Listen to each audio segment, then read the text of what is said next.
Okay. It's not as you wish. Okay, I shared it then. Oh yeah, okay.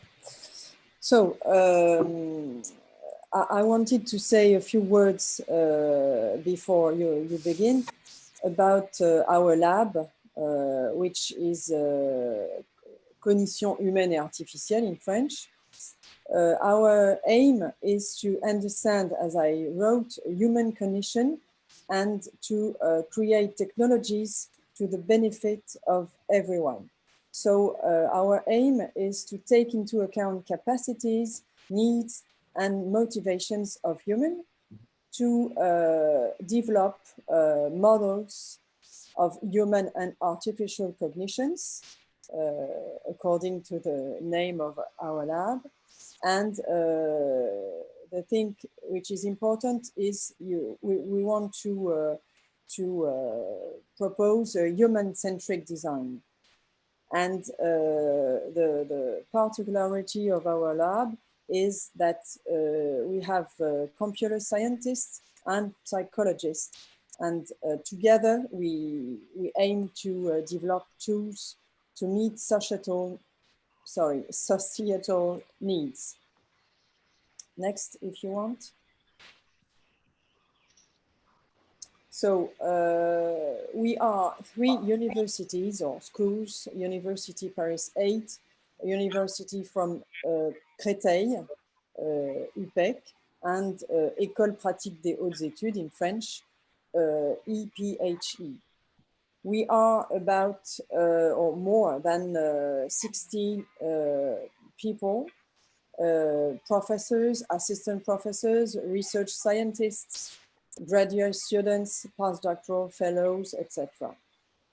And from 2014 and 2000 and now, let's say, we have about more than 9 million euros for these projects. So if you want to next, yes, well, I just wanted to put some keywords here with psychology, of course, cognition, data, education, eye tracking, robotics, algorithm, etc. These are our keywords, the main keywords. And now the schedule, perhaps Salvatore. Yeah, maybe just to add, thank you, Isis, just to add a few words, like some forwards, actually. The idea of this workshop, actually, we had this idea of this workshop more or less around this summer, because we had, because it was supposed, we were supposed to have ICRA, the ICRA conference, the International Conference on Robotics and Automation in Paris.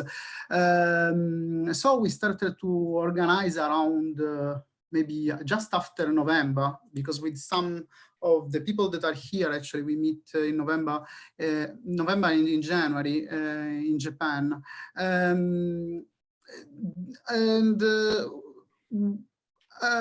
But then with the spread of the coronavirus, the ICRA conference became just a virtual conference. So we were like with a big question mark if continue or not with this seminar that actually involved other people that I mean, I'm not sure if they are there in the public, but I hope in the next month we will be able to do also something with them. And maybe with this idea that I think we common share about finding something in the middle between robotics and cognitive sciences in general, psychology, psychiatry, with the study of human, with the main idea that actually if you want to progress in robotics, we need to understand what is going on in other fields, and also the other fields can benefit. In particularly human sciences, social sciences, can benefit from progresses in robotics. So today we will have 4 people here. Okay, Giulio Sandini, Lorenzo Jamone, Antonio Chella, and Mariam Alimardani. Yeah, there are many Italians actually. We will start with Giulio Sandini, that is from the Italian Institute of Technology and the University of Genoa. That just for giving an idea is one of the fathers, let's say, of the iCab platform. Okay. So Giulio, if you want to take over the platform. Yes, you have to unshare yours, and then Yeah. I can share mine. Yes. I think I did it. Okay, so let's see. Just okay, let's share this one. So you should see a sky now. Yeah. Do you see it? Okay, good. Then I'll show you these slides. I mean, just it's not this is not today's sky. Today is in Genova is a little bit covered, let's say. But okay, let's do this. Now you should see the first slide. Yes.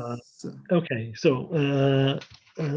okay, well, working on social robotics, I don't like these, you know, this teleconferencing very much, because I prefer to see people and have, you know, see their faces. But anyway, let's do this. I mean, let's start with this talk.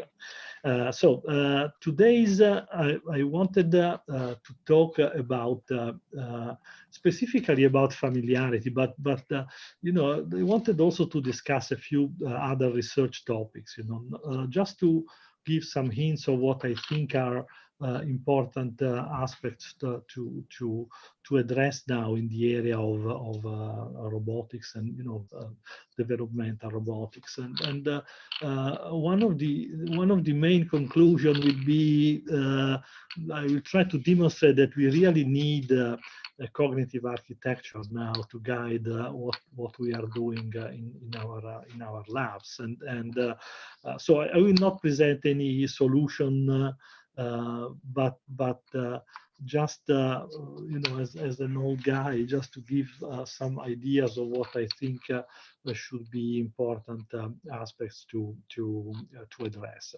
So and as Salvo was saying, I'm starting from a biased point of view. I've always been working for many years on artificial systems and you know, trying to pair artificial systems with robotics, and you know, this is a sort of it's a loop, basically, you know, using robots to understand humans and building robots. That's the fil rouge of my research.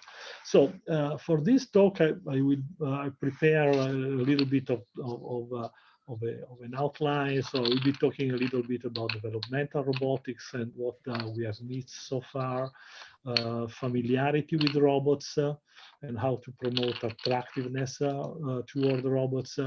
Then I will spend some time talking about time frames of adaptation for robotics with a link on deep learning. And finally, I will finish with a few slides on interdisciplinarity and why we need more workshops like the one that you have organized today. So this is the, you know, the developmental robotics in the lab goes back now more than 20 years, and you know, started with this. We call it a piece of junk because it was a collection of different parts, you know, but the idea was to study, in fact, the process of building a cognitive system, not necessarily the building the processing. And then we went through different stages, you know, from BabyBot to James and Lorenzo Jamone has worked on James a lot.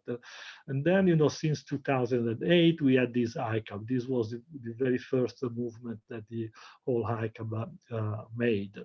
And and since then, the bodies have developed a lot. I mean, we have now these demonstrations here where the ICAB is standing on one foot. We have better sensors, better setup. So we have really, we are now in a position to have a very good body, and in between we did a lot of learning. First with the ICAB. First with the baby bot, doing learning gravity and well, learning different aspects, and then with the ICAB, more, I call it individual learning, because all of these are experiments where some kind of learning is demonstrated on the ICAB itself. Affordances, how to repeat actions. You have to remember that the ICAB was a joint project. We have 11 labs working together. Now we have about 40 platforms around the world, and this idea of open source, I think is going well in terms of hardware. Is not. I mean, it can be improved in terms of the architecture, the cognitive architecture of the system. So we can ask, how far did we go, with this idea of developmental robotics?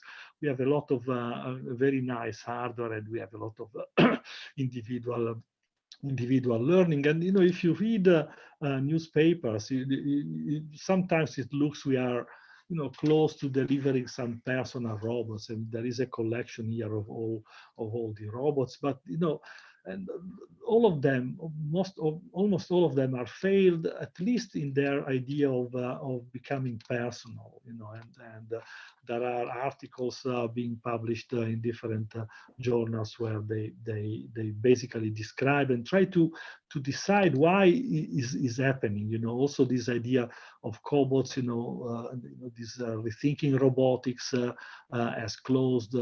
Pepper is doing not so well. And I think that the main issue here is that there has been a confusion between working next to human and working with humans. So even in close proximity is not what we want.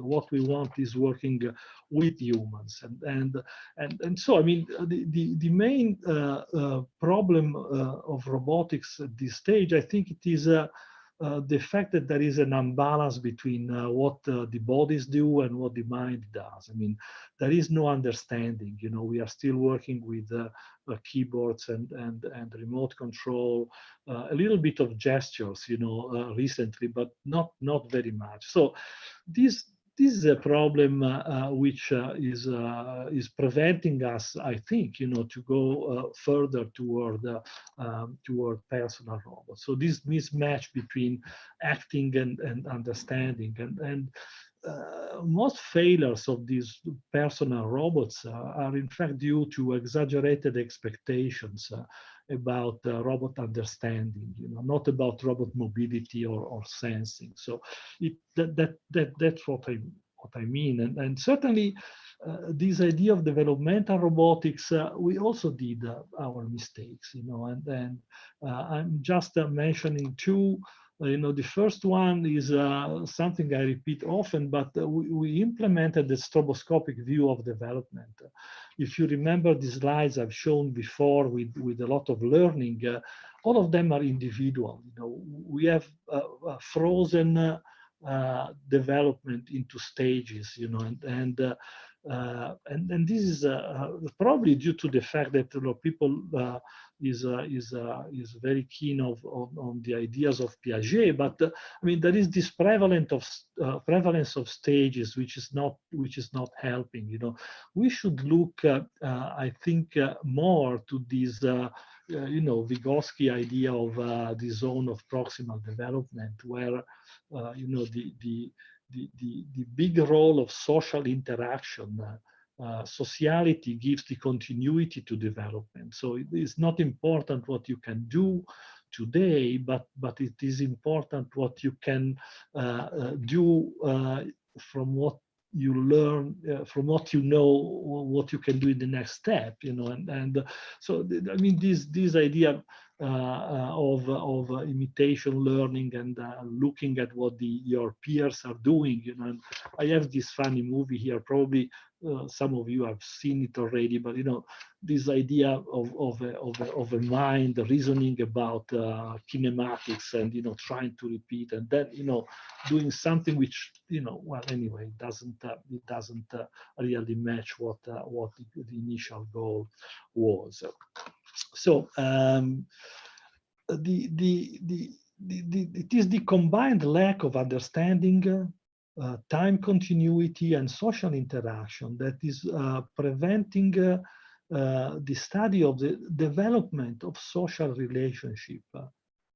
So it is not development of sensory motor coordination or learning or affordances, but development of social relationship. You know, so one first thing I think we need to do is to focus more on the ontogeny of social relationship, how we develop an internal model of each other, you know, and you know, and this development of social relationship, you know, of course, you know, it requires time, you know, needs time to develop, you know, so this brings up the issue of familiarization I was referring to before. You know, familiarization itself refers only to the longevity of the relationship, you know, and it can promote attraction or repulsion, not necessarily, you know, be attractive. And you know, familiarity with personal robots does not promote attractiveness, as they are, you know, the failure of the personal robots I was referring to. People get bored about you know, working with these devices, and we need to consider, you know, how to exploit familiarity to promote an attractive relationship, you know, to go, as I say, beyond the usefulness driven relationship. So it's not a matter of having a robot which is useful, but, you know, a matter of developing the liking of being with a robot, you know, in order to establish a positive relationship. So somehow, you know, going beyond the Roomba, you know, which we are using in our houses, just because it is useful. So familiarization, I refer to this. This is a very interesting article about familiarity, you know, and the familiarization which can promote attraction or can promote repulsion. You know, that's and the effect of familiarity depends, as Finkel was and colleagues were saying, depends on two things. You know, depends on both the stage and the nature. So the nature of the relationship between what they call perceivers and targets. Of course, it's a mutual thing, but you have to establish it. So they define three relationship stages and three principles, which I will go through now briefly, just to explain what I mean by, you know, a robot which is somehow establishing an attraction, an attractive relationship with a human. So the awareness stage is the initial thing. You know, you meet someone, you might see a fellow student in a college and know that she's enrolled in the class, but you've never talked to her. You know, it's just meeting a person, you know, for the first time. You see someone and that's it. So this is very easy for robotics. I mean, as you can see in these examples. So the second stage, he calls, is the surface contact. So it's a little bit of an interaction with a person, but you still don't know if you are going, you know, to establish a long-lasting relationship with that. You know, it's like, you know, this Red Ball demo that we do with the ICAP very often. You approach the robot with a Red Ball and then start playing with the robot. So just trying to do something like that. The third one, which is of course the most important, is the mutuality. You know, and by at this stage there is an established relationship. You know, and it is interdependent. It's not I mean, what you do has an impact on what the others are doing, and vice versa. You know, and this is the topics. You know, if it isn't mutual, it isn't personal. So for robots, this stage is still science fiction. We don't have anything which reaches this kind of stage with the robots today. So this was the stage. Now, what the quality of the relationship? As I was saying, you know, the relationship can be can generate attraction or can generate repulsion according to aspects which colleagues call these principles. You know, the first principles, which is either promoting or undermining attractiveness, is what they call information coherence. And refers to the extent to which individuals can integrate the information they acquire about a person. So they have this concept of cognitive fluency, which refers to how easy you understand what is happening, how easy you understand what the other person is doing. So if there is a low information coherence, then with time attraction goes down. So that's or otherwise, if there is an information coherence. So every time you meet a person, you have to add a piece to the puzzle of his personality, and if you find too many pieces which don't fit, then this goes toward the negative aspects of familiarity. Then, the second principle they call is experiential saturation, which is basically something unfortunately common for robots to bring boredom, you need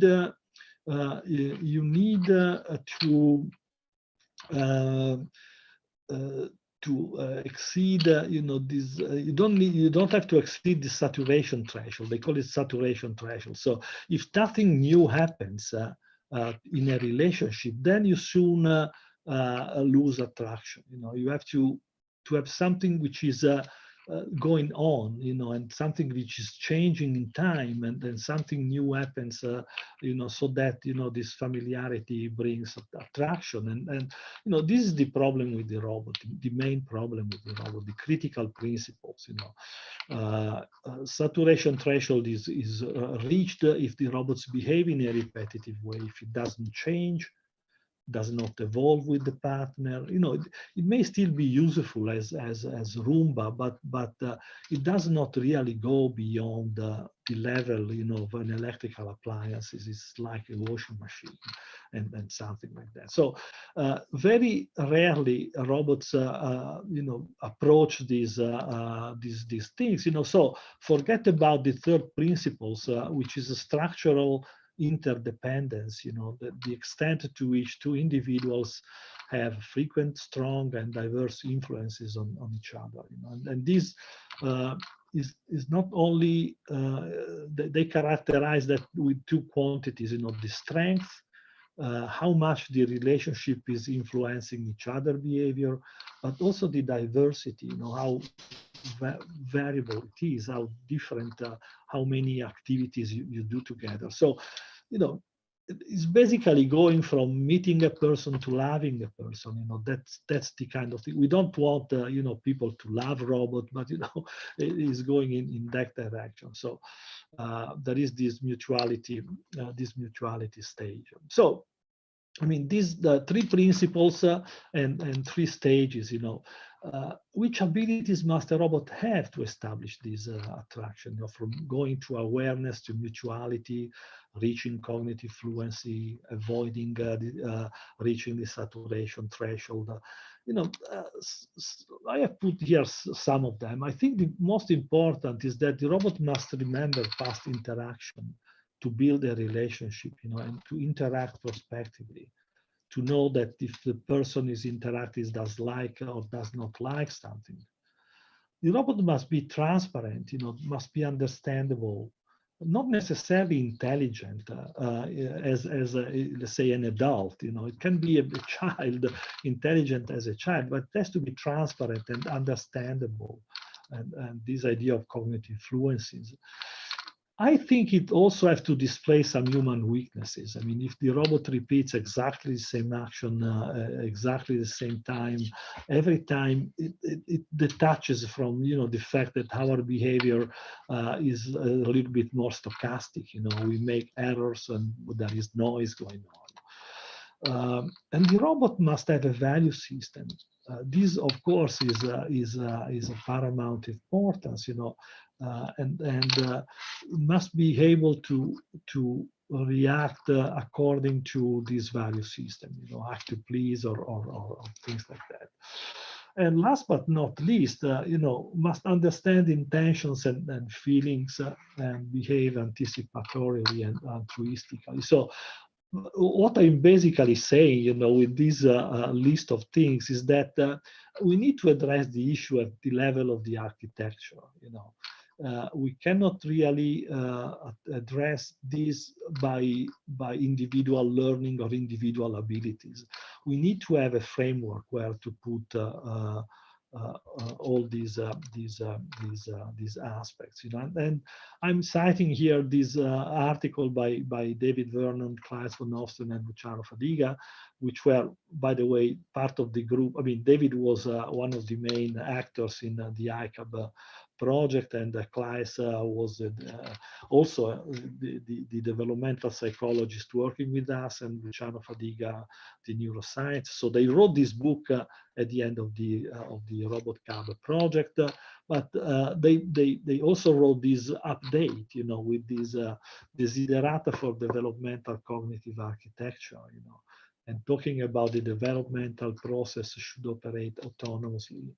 This is a very nice article if you are interested in cognitive, in developmental robotics. And these are the desiderata that they list in this paper. So there are 10, but if you reshuffle them and prioritize them specifically to establish an attractive relationship, I would put declarative and procedural memory at the top, then value system, prospective action, and this idea of constitutive autonomy, which I think is a subtle, at least to me, it's a subtle concept, but the idea that the robot itself has to change.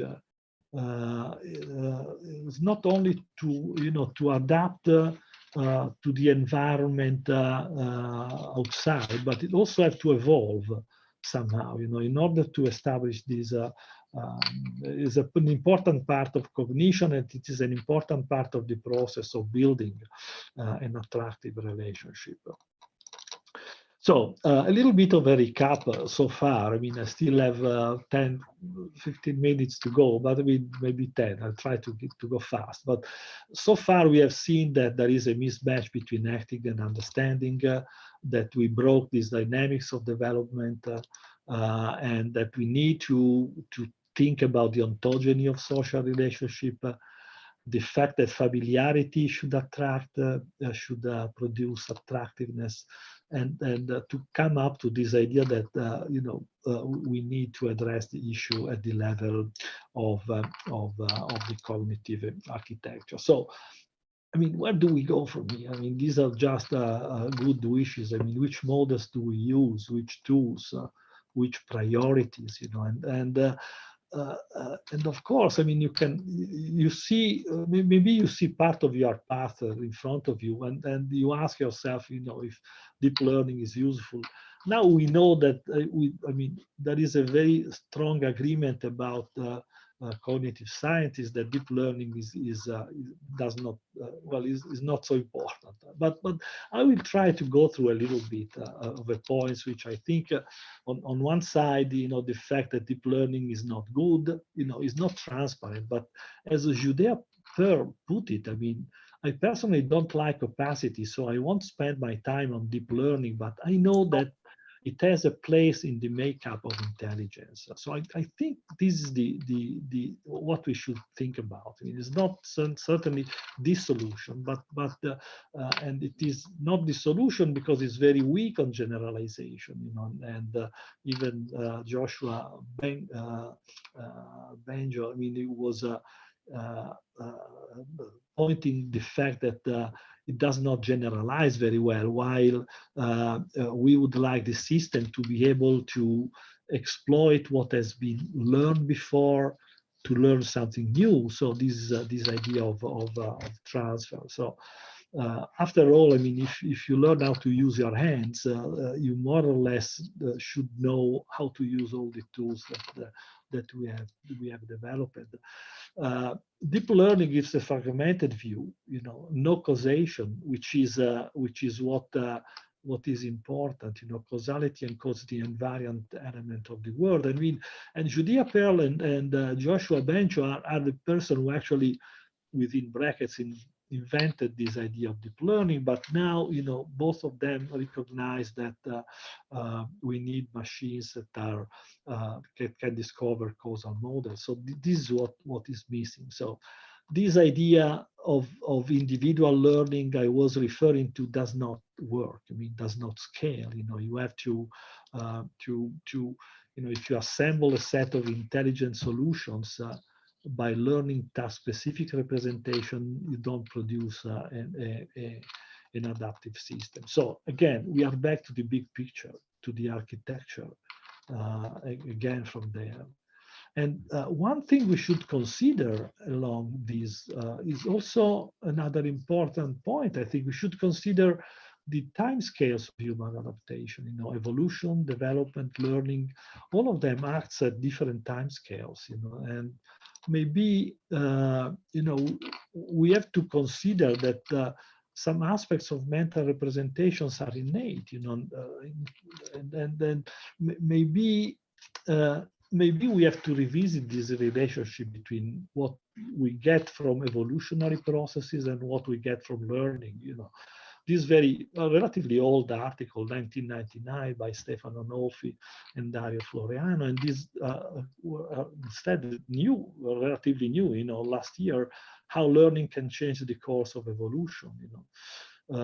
And so these are important aspects, and maybe you know, deep learning is not the solution, but maybe it's part of the solution. Maybe in the framework of developmental robotics, we have been trying to learn too much, you know, sometimes using wrong tools, you know, while you know, deep learning may be a better solution, you know, to obtain the blueprints of the tools that we use, you know, to develop a system.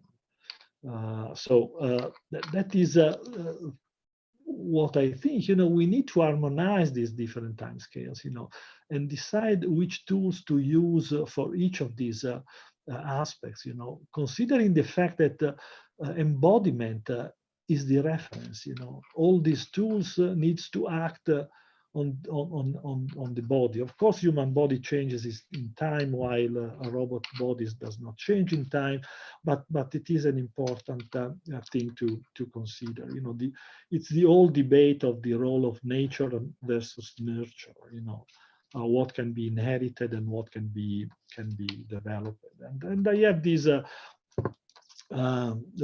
this metaphor, you know, of our brain, you know, having a lot of 80 players. Each one is playing its own instrument, but you need the environment, and what development does is to produce an adaptive system. This orchestra here can play any music. And this is what maybe it's a very trivial metaphor, but we have a lot of important evolutionary priors, both motorically, you know, discrimination of color, identification of biological motion. So both perceptual and motor, but also social skills. I mean, we have a sort of a disposition toward human features, you know, faces related, the sound of voice, the smell of the mother, biological motion. These are built in, and all of them are based on, our mouth, face, eyes, hand, voice. So these skills, again, the embodiment I was referring to is in this thing, and if you want to study these aspects, then you need a full humanoid, and you need to work on a relatively complex systems, and you need to study also humans, along with robots. To understand social messages and go on with this idea of familiarization, and this is what we are doing here. With it's a teamwork. I mean, of course, the main players now of the experiments are Alessandra Sciuti and Francesco Rea. They do work on aspects like.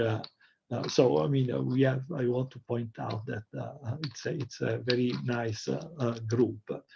Sorry, this so they are working on aspects, motor contagion, gaze, the role of gaze for interaction, personalization, all these kind of things. So putting ICAB in the loop with humans to study humans, basically, that's what they do. So to address in parallel, which is what it was said at the beginning by Salvo, to address in parallel how to advance technology, but also how to extend our knowledge of humans. We have to go. These slides, I'm sure that certainly some of you have already seen, but I want to point out that we need to go beyond the superficial level of interdisciplinarity, in this sense.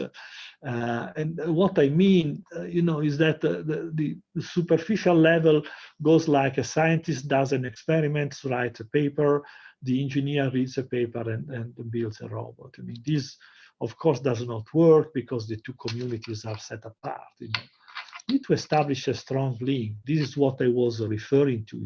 Put the robot in the loop somehow to study humans, to go from descriptive models to explanatory models. So if you stick to a descriptive model, you build something which is biomimetic. And this is just a part of the story. I think you should ask also why the system works like that, and come up with these explanatory models which are different, really produce different technologies, if possible. And to do that, we need to join forces with all the groups interested in robots able to understand, with a reference architecture. So the equivalent of the ICAB hardware, but something which we share from the idea of the architecture. I'm sure that any architecture we propose now is going to be wrong, but we need to have something like that in order to guide what we do. And academia need to nurture the formation of an extended research community, including performing arts, philosophy, math, but really involving the people in the design of our robot. Leonardo, when he drew this scapigliata drawing, he knew what emotions are, how to draw emotions in a face. If he could explain that to us, maybe we could transfer this into a C++ program for our robot. So the idea of studying the central role of anthropomorphism. And with this, I mean, just a final summary, the main points I went through. So we need to balance acting and understanding. We need to focus on the ontogeny of social relationship. And talk about familiarity and think about attractiveness, to have robots working with us for a long time. And then this idea of the time scales of adaptation, this big picture of cognitive sciences, and using the right tools for the right problems to solve. And last but not least, be fair to society and open to other communities. And with this, I thank you very much for your time. Thanks.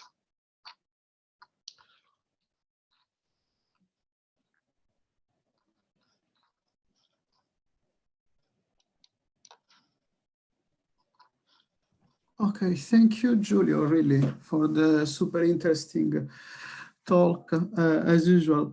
I don't know if in the public there is someone that want to ask some question.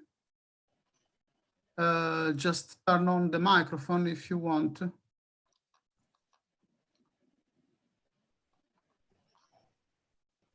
Because otherwise I have a question for you. Yes. I'm sorry. I'm trying to see how to not to share the screen anymore somehow. You can just go. There is some ribbon somewhere, and you can click on stop share.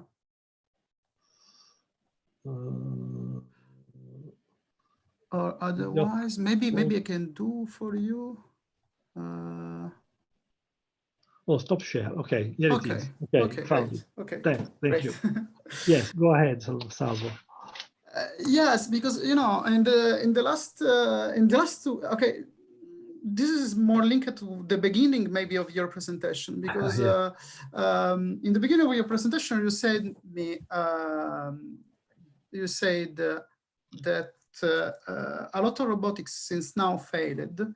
This is an issue which we talked a lot, especially with some friends, with the idea of making startups, etc. If makes sense or not. But more in general, what I thought is, I mean, I saw myself in this last 2 months closed at home. I mean, okay, I did many things, but actually I really thought about how I could use what I know, what I like, robotics, etc. In this emergence. So I don't know. Do you have any idea about the role of robotics in this crisis, in these times, and if how we can use this stuff in this period? I mean, this Salvo. I mean, this has been.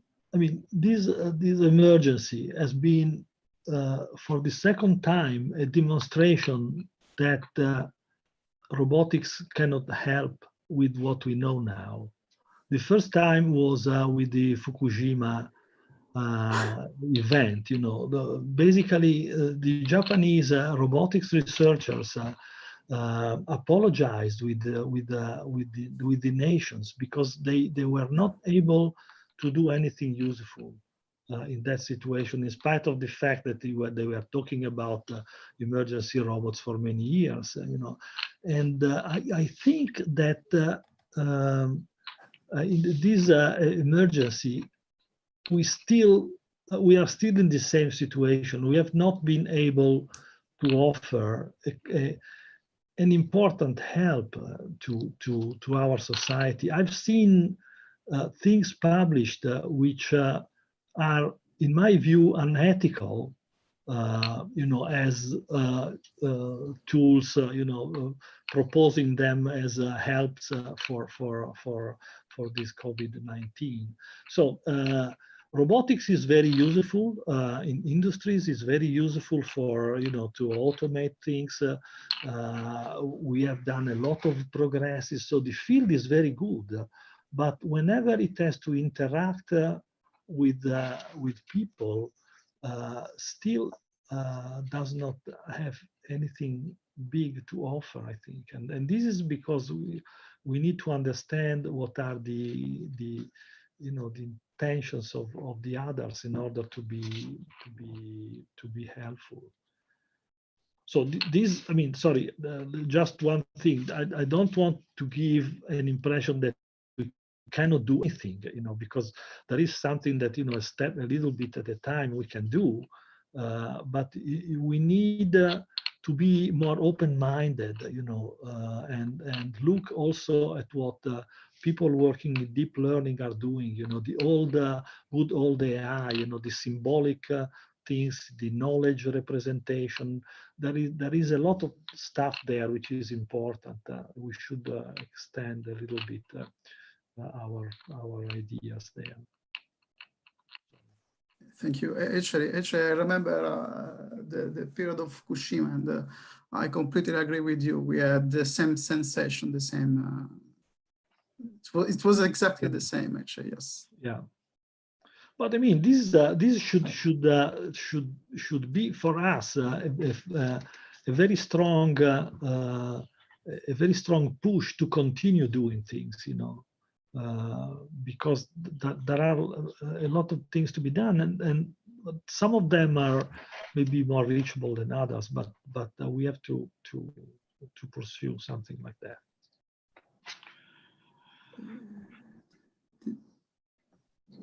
There is maybe a question from Thomas. Thomas, do you want to take the microphone? Turn on the microphone. Yeah, I can speak if you want. Yeah, please. You spoke about deep learning and the problem with interpretability, and yes. When thinking with Salvo about use of deep learning in robots and in the clinical side, we have some issues with the amount of data it was using, the time we needed to train the model or to have an output from deep learning.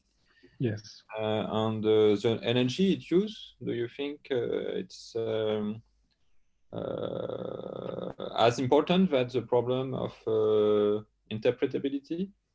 I mean, at least to me, it's important because I mean, I had this idea that I want to try to understand how, in general, the brain works in details. So to me, is important, so from the knowledge point of view. But what I think it is important. I mean, I was saying that maybe with developmental robotics, we tried to learn too much, okay? Maybe with deep learning, people is trying to address the wrong problems.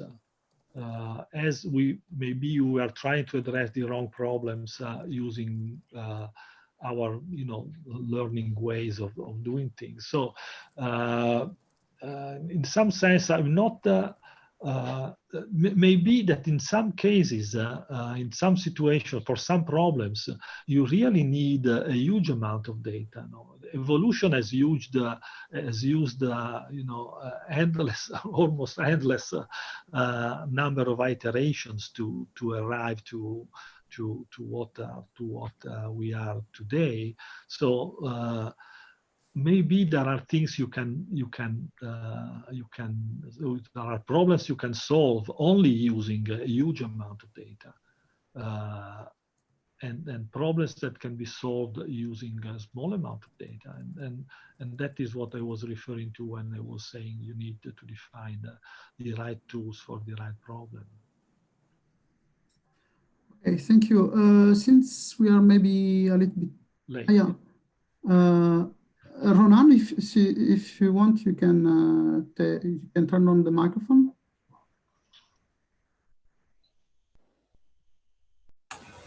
Okay, hello. I don't know if you can hear me. Yeah. Okay, so that is a question I was curious to ask to Mr. Sandini. Yeah. From what I heard in his speech. Yeah, I've seen your question on the chat. I mean, it is.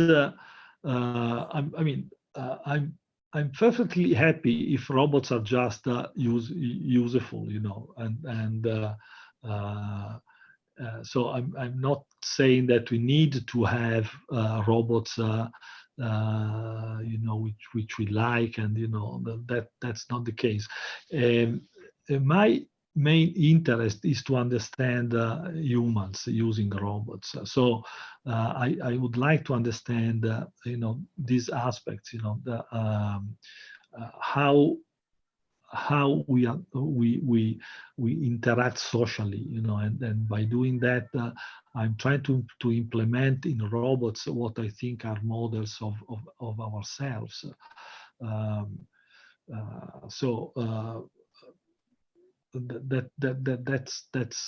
the main motivation. But what I'm saying is that, you know, all the research which is going on not all, but a lot of the research which is going on personal robots and you know, the claims that robots can take care of elderly people and be happy with elderly people, is not right. I mean, people have to accept the fact that with the technologies that we have now, we cannot do that. If they want to do that, they have to understand better our own you know, behavior, our own social interaction skills, and so my main interest is scientific, and I think it is important that people claiming that we have personal robots understand better that we are still very far, because we don't know what personality is. Thank you. Thank you. Okay, thank you. Maybe I mean, maybe we can go to the next speaker, Lorenzo Jamone. Lorenzo Jamone is from Queen Mary University of London, and he will talk about haptic and dexterity. So Lorenzo, I think you can. Yeah. So sorry, I need to share my screen. Yeah. I think is this basic. The green one.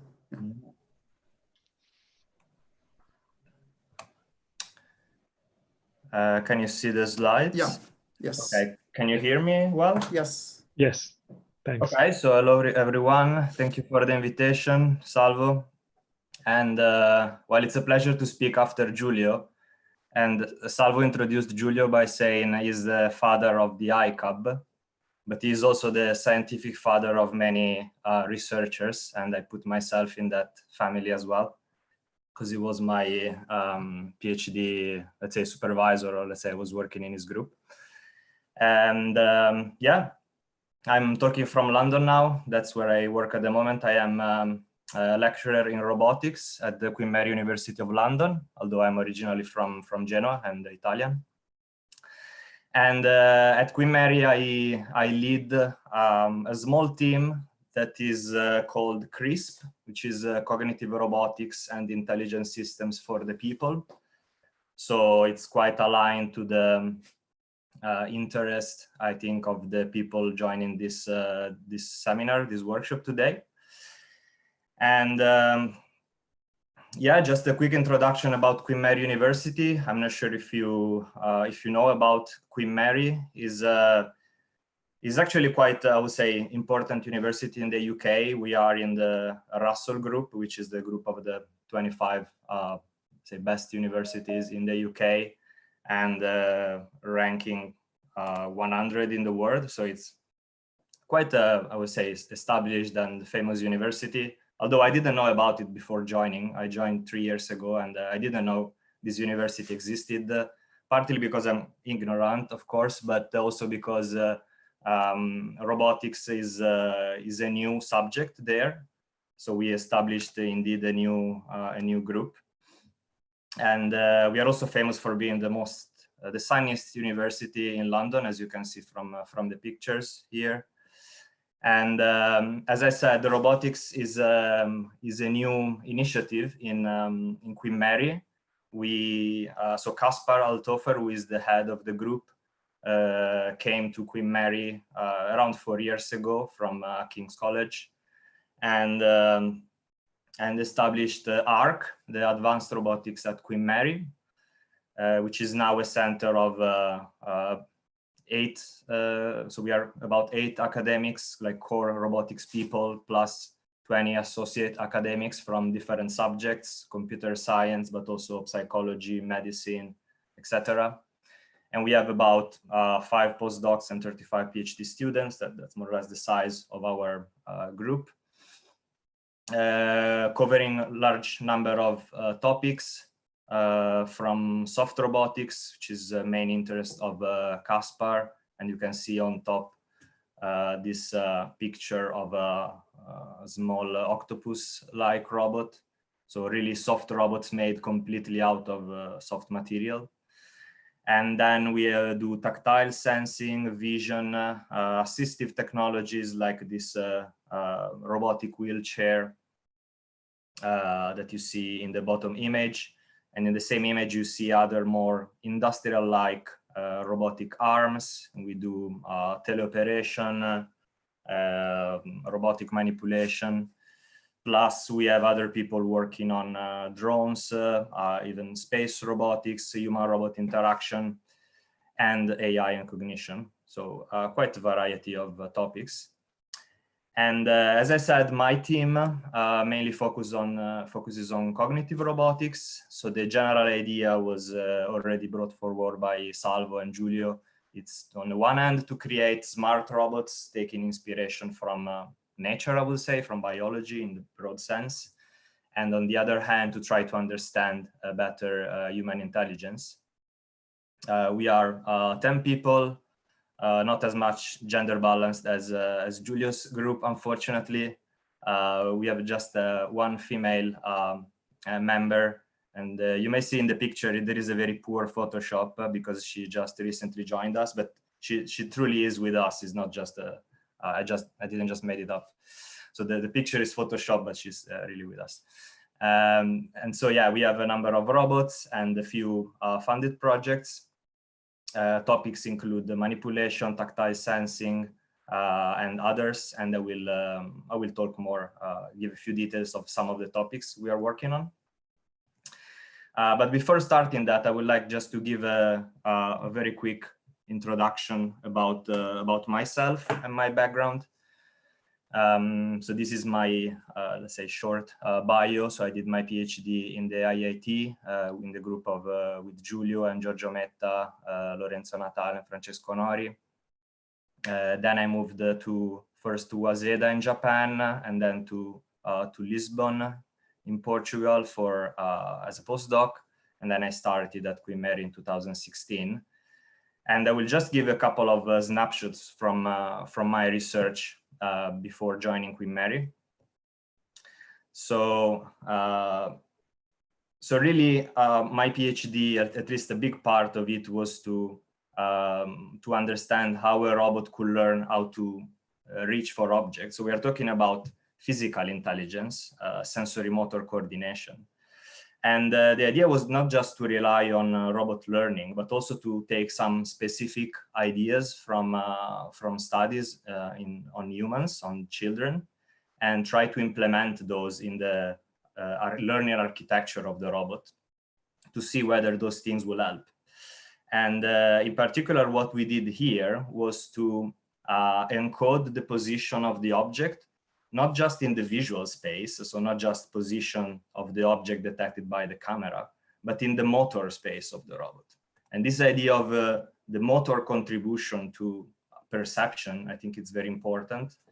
And so here, the robot is first detecting this red ball with his eyes, but then is moving the head and the eyes to gaze and to fixate the target, the ball. And when that happens, the motor configuration of the robot can be used as a reference, as a target for the reaching motion. So the reaching motion, let's say, switches from touching the object, or let's say, bringing the hand towards the object, to bringing the hand to the fixation point of the robot. So it becomes then a motor-motor relationship. And this proves to be helpful in the learning. So it simplifies a lot of things. And what we showed basically is that you see on this graph the progression of the accuracy of the reaching movement over time. And you see that this error goes down. So the robot is more and more accurate in its reaching movements over time. And interestingly, at some point, we change the structure of the robot. We make the arm longer. And so at that point, suddenly the error goes up. But then over time, the robot keeps learning. And by learning, I mean trying to reach for different objects around, and the error goes down again. So the robot is able to adapt to the new body, so to the new situation. And of course, on the one hand, this is quite important for robots, because if you have such a robot, it might be much more, so it's an adaptable robot that can adapt to changes, right? Similarly to what humans do.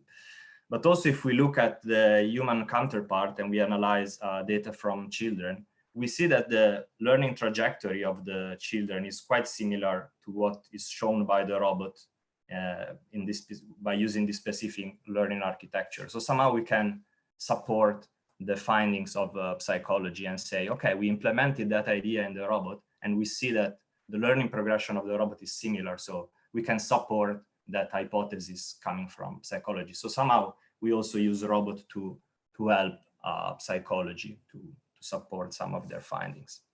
And this is really the core of what I like to do, and I'm sure this is shared by several other people in this group.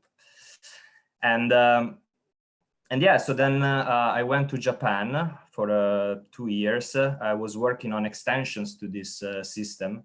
And so we started now with a full humanoid robot this time that is, it was capable of reaching with his right arm towards object. But it also started discovering the limitations of just using the arm. And so basically still encoding the position of object with the motor information coming from the head and from the eyes, the robot will start discovering that some locations in space are not reachable if only the arm is moved. And so other degrees of freedom have to be recruited, right? So the robot starts exploring new movements and increasing his capabilities, and therefore creating a representation of the outside space, which again is encoded in the motor system. And then I moved to Portugal, to Instituto Superior Técnico in Lisbon. And I started working on this idea of object affordances. I joined a group led by José Santos Victor and Alexandre Bernardino, a group who has been working on computational model of affordances since a long time. And I joined them and we continue this work on affordances. So by affordances, by the way, I mean the concept originally proposed by Gibson in the 60s about the visual perception of action possibilities that are in the objects. So the way in which humans, but also animals, they visually perceive what kind of actions they can do with objects around. And one important aspect of this visual perception process is that it actually depends on the actions that the specific agent can do, right? So I can perceive something because I can do that action. And so the process of learning how to perceive these affordances has also motor contribution. In this case, the motor contribution is the fact that you do actions and you start to understand how objects can be used and what is the specific aspect of object that you should visually perceive. And so we build when we wrote this review, really taking inputs from different areas, psychology, neuroscience, and then up to the computational and robotic implementation. And then we did a number of experiments, and in particular here we were exploring affordances for tools and for objects, so objects that are held in the hand and objects that are acted upon in the environment.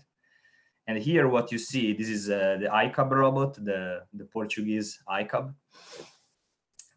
So what you see there in the video, actually we'll start it from the beginning.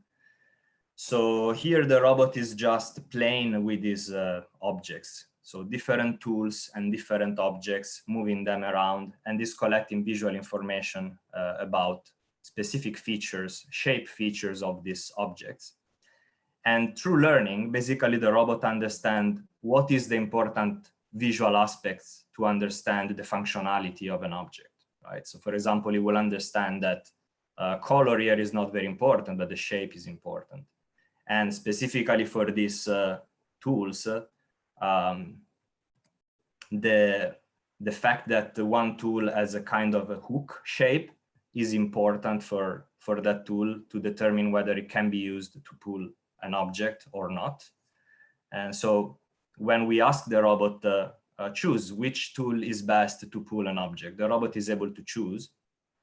And you can see here we show objects that has not been seen during training, and they only share some similarities. And the robot is able to understand what is that has to be similar, right? So in this case is this hook-like shape or concave shape of the effector of the tool that is important for that specific action. So we can say here the robot is able to perceive that affordance, right? And to generalize that to new situations. So ideally to whatever object is in front of the robot can make a prediction, has a belief about what is the possible affordance.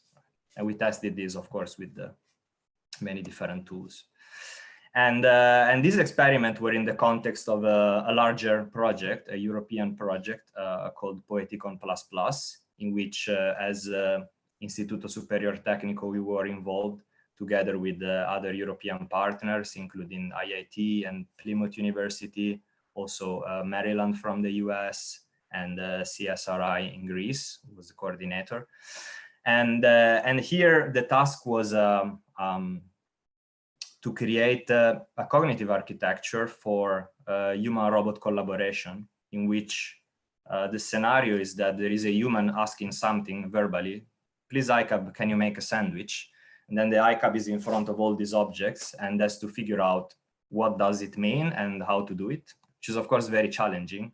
But we managed to obtain some interesting result, at least in, let's say, in a relatively closed environment, but still quite unstructured in the sense that there are several objects and we can change the position of the object. We can show new object, and the robot is able to deal with a number of unexpected situations, let's say. So the robot formulates a plan starting from this verbal instruction, but then is able to monitor the situation and adapt the plan in real time. And also, so there is a part of visual recognition of objects in which the robot has learned the name of specific object, like that is the ham, that is the tomato. But there are also objects like this rake that is using that were not learned, so the robot doesn't know the name of that specific object. But from this affordance perception, it can understand, okay, that shape of the object is good if I want to pull an object closer. And so we were implementing this this system, which I think was a relatively good show of what a cognitive architecture, together with a well-developed individual component, was able to achieve some interesting result in this I call manipulation in a relatively unstructured environment in which you don't know what are the objects and you don't know where they are, and so on and so forth. And we were quite happy about that. It took a lot of work, and of course the video you showed is one of the successful episodes in the robot execution, but it was not always the case, and sometimes even I would say small mistakes in the robot positioning, they were causing like quite I would say drastic consequences. Sorry, I had a small problem here. Let me try to fix it. Can you just give me quick feedback if you are hearing and seeing well? Yeah, I think everything is okay. Okay, yes. Yeah, okay. I thought I lost connection, but hopefully it's fine. Just shout if everything is going wrong. Okay, so yeah, definitely something was going wrong here with the robot.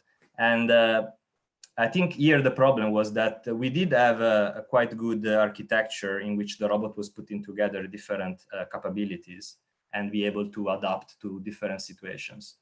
But still we had a lot of troubles in performing, I would say, manual tasks that we thought should have been quite simple, and in fact they were not. So I think this kind of motivated my later research and the research that I've been doing in the past 4 years, which is really how can we avoid this failure in manipulation actions. And when I say simple, I mean these are actions that you think they would be simple, but in practice they are not. I mean, they're simple when we do them, like for example, taking an object and pull another object closer, right? But actually they're not very easy to be realized with a robot in this kind of unstructured situations in which you don't have a lot of information about the environment. You don't know exactly where objects are, for example. So yeah, and so I would say this motivated my later research, and a big part of it is about haptics and dexterity.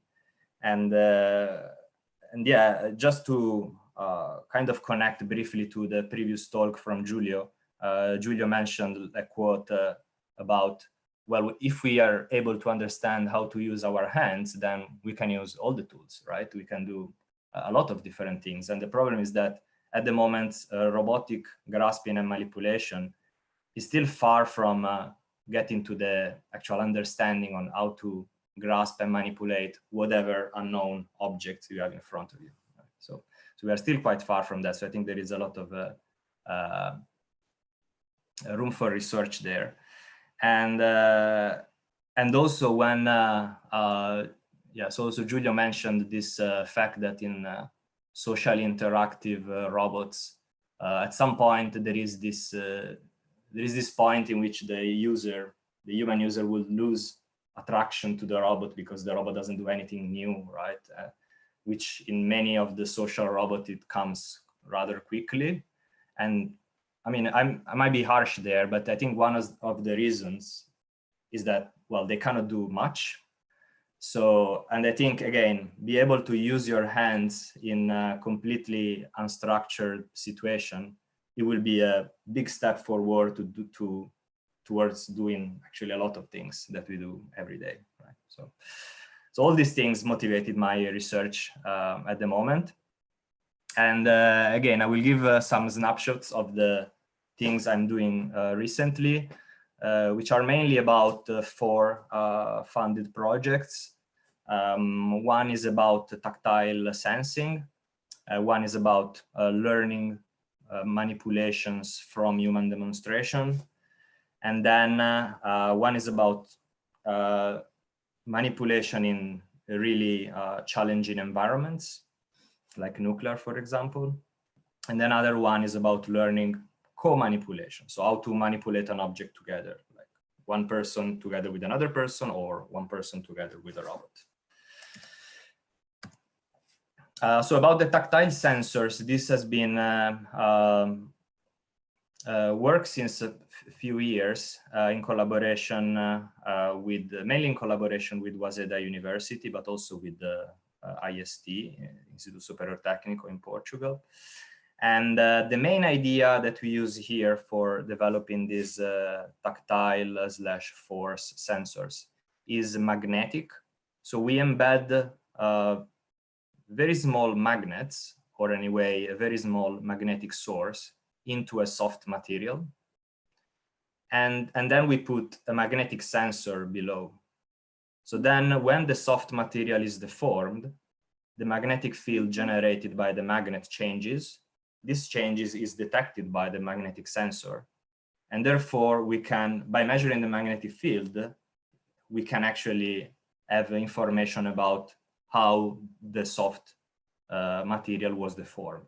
So this gives information about the applied force or pressure. And we did many iterations of this sensor. This is just one of the recent iterations that was also praised during a couple of years ago, or 3 years ago, ICRA conference. And this is just a video of the sensor mounted on 2 fingers, but also internal side of fingers of a robot hand. And basically, the main difference between these sensors and other sensors that are available is that it is distributed, so on multiple points. And on each point, you can detect the 3D force. So both the normal force applying on the fingertip, but also the shear forces. And this is very important to detect different properties, not just, for example, the weight of the object here, but also to prevent slippage of the object. So it makes, of course, manipulation much more robust. Another way in which you can use tactile sensors, even simple ones, and is also to for the robot to adapt a model, an internal model of its own body. So I presented initially the experiment in which James, a robot, was reaching for objects, and basically by vision and by experiments, it was able to adapt an internal model of its own body.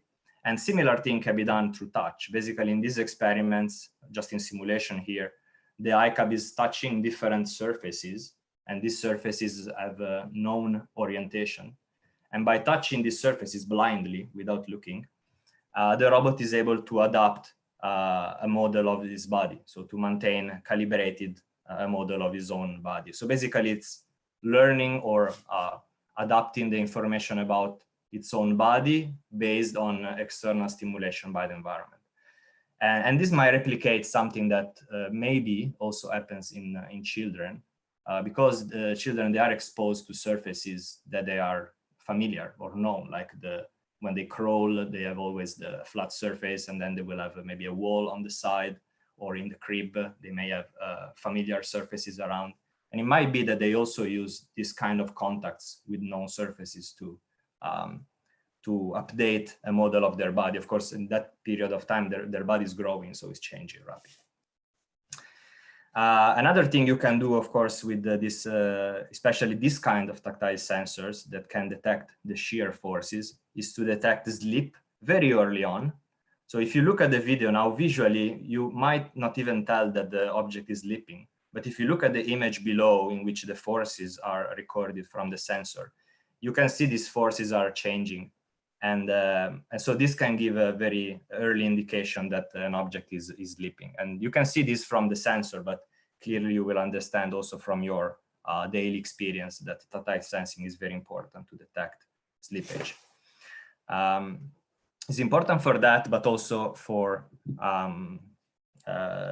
basically recognizing object. If you grasp different object, and here again we have experiment with this gripper grasping different objects, each of the object will create a different tactile signature, and you can see very clearly in the images below the tactile stimulation generated by gripping the different objects. And another kind of sensor we did based on very similar idea, so a soft material with magnetic source inside, which is deformed. We did by using a bio-inspired design, and we were inspired by the cilia. Right? The cilia are present in nature, in animals and in humans in different forms, like hairs or other sensors like cilia that we have inside our body or in the cells.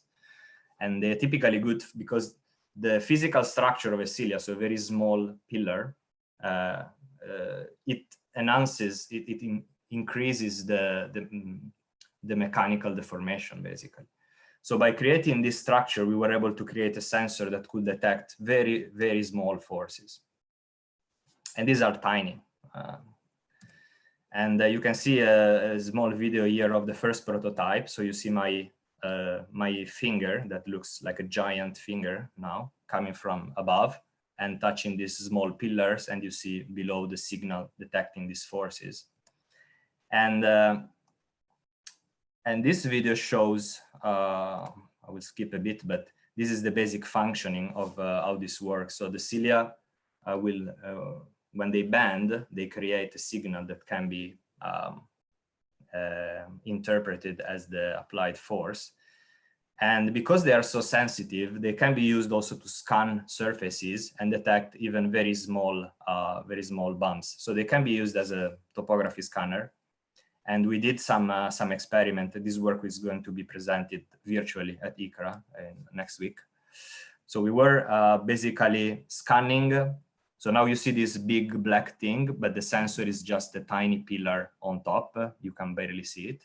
It's scanning this surface and detecting quite precisely the amplitude and the depth of these bumps, of these grooves that were carved into the metallic sheet on top. And another interesting test that we did was on fruits, to try to see if we could use this sensor to tell something about the fruits. And we found out this apple in the lab that was there for more than 6 months. Don't ask me why. And we put it close by to a fresh apple. And just visually, it's not very obvious to say which one is the one you want to eat and which one is the one you don't want to eat.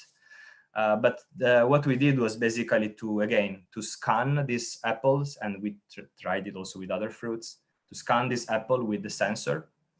And while so we did this attaching the sensor to a small robot, and now you see that it's going to scan it.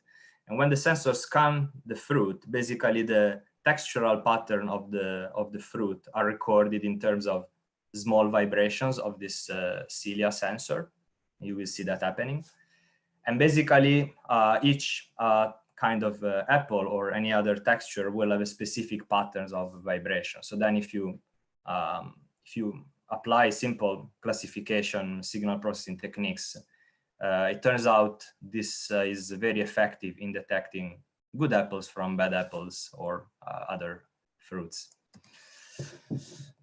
All right, Salvo, can you give me an update on my time?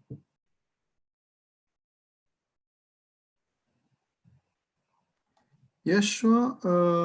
Well, okay, maybe we can consider 5 more minutes, because we are actually super late, so I don't know. Yeah, that's fine. Just to give just an idea. Okay, like, yeah, okay, five so minutes. I will go relatively quickly through the other things, and then we can have some question maybe.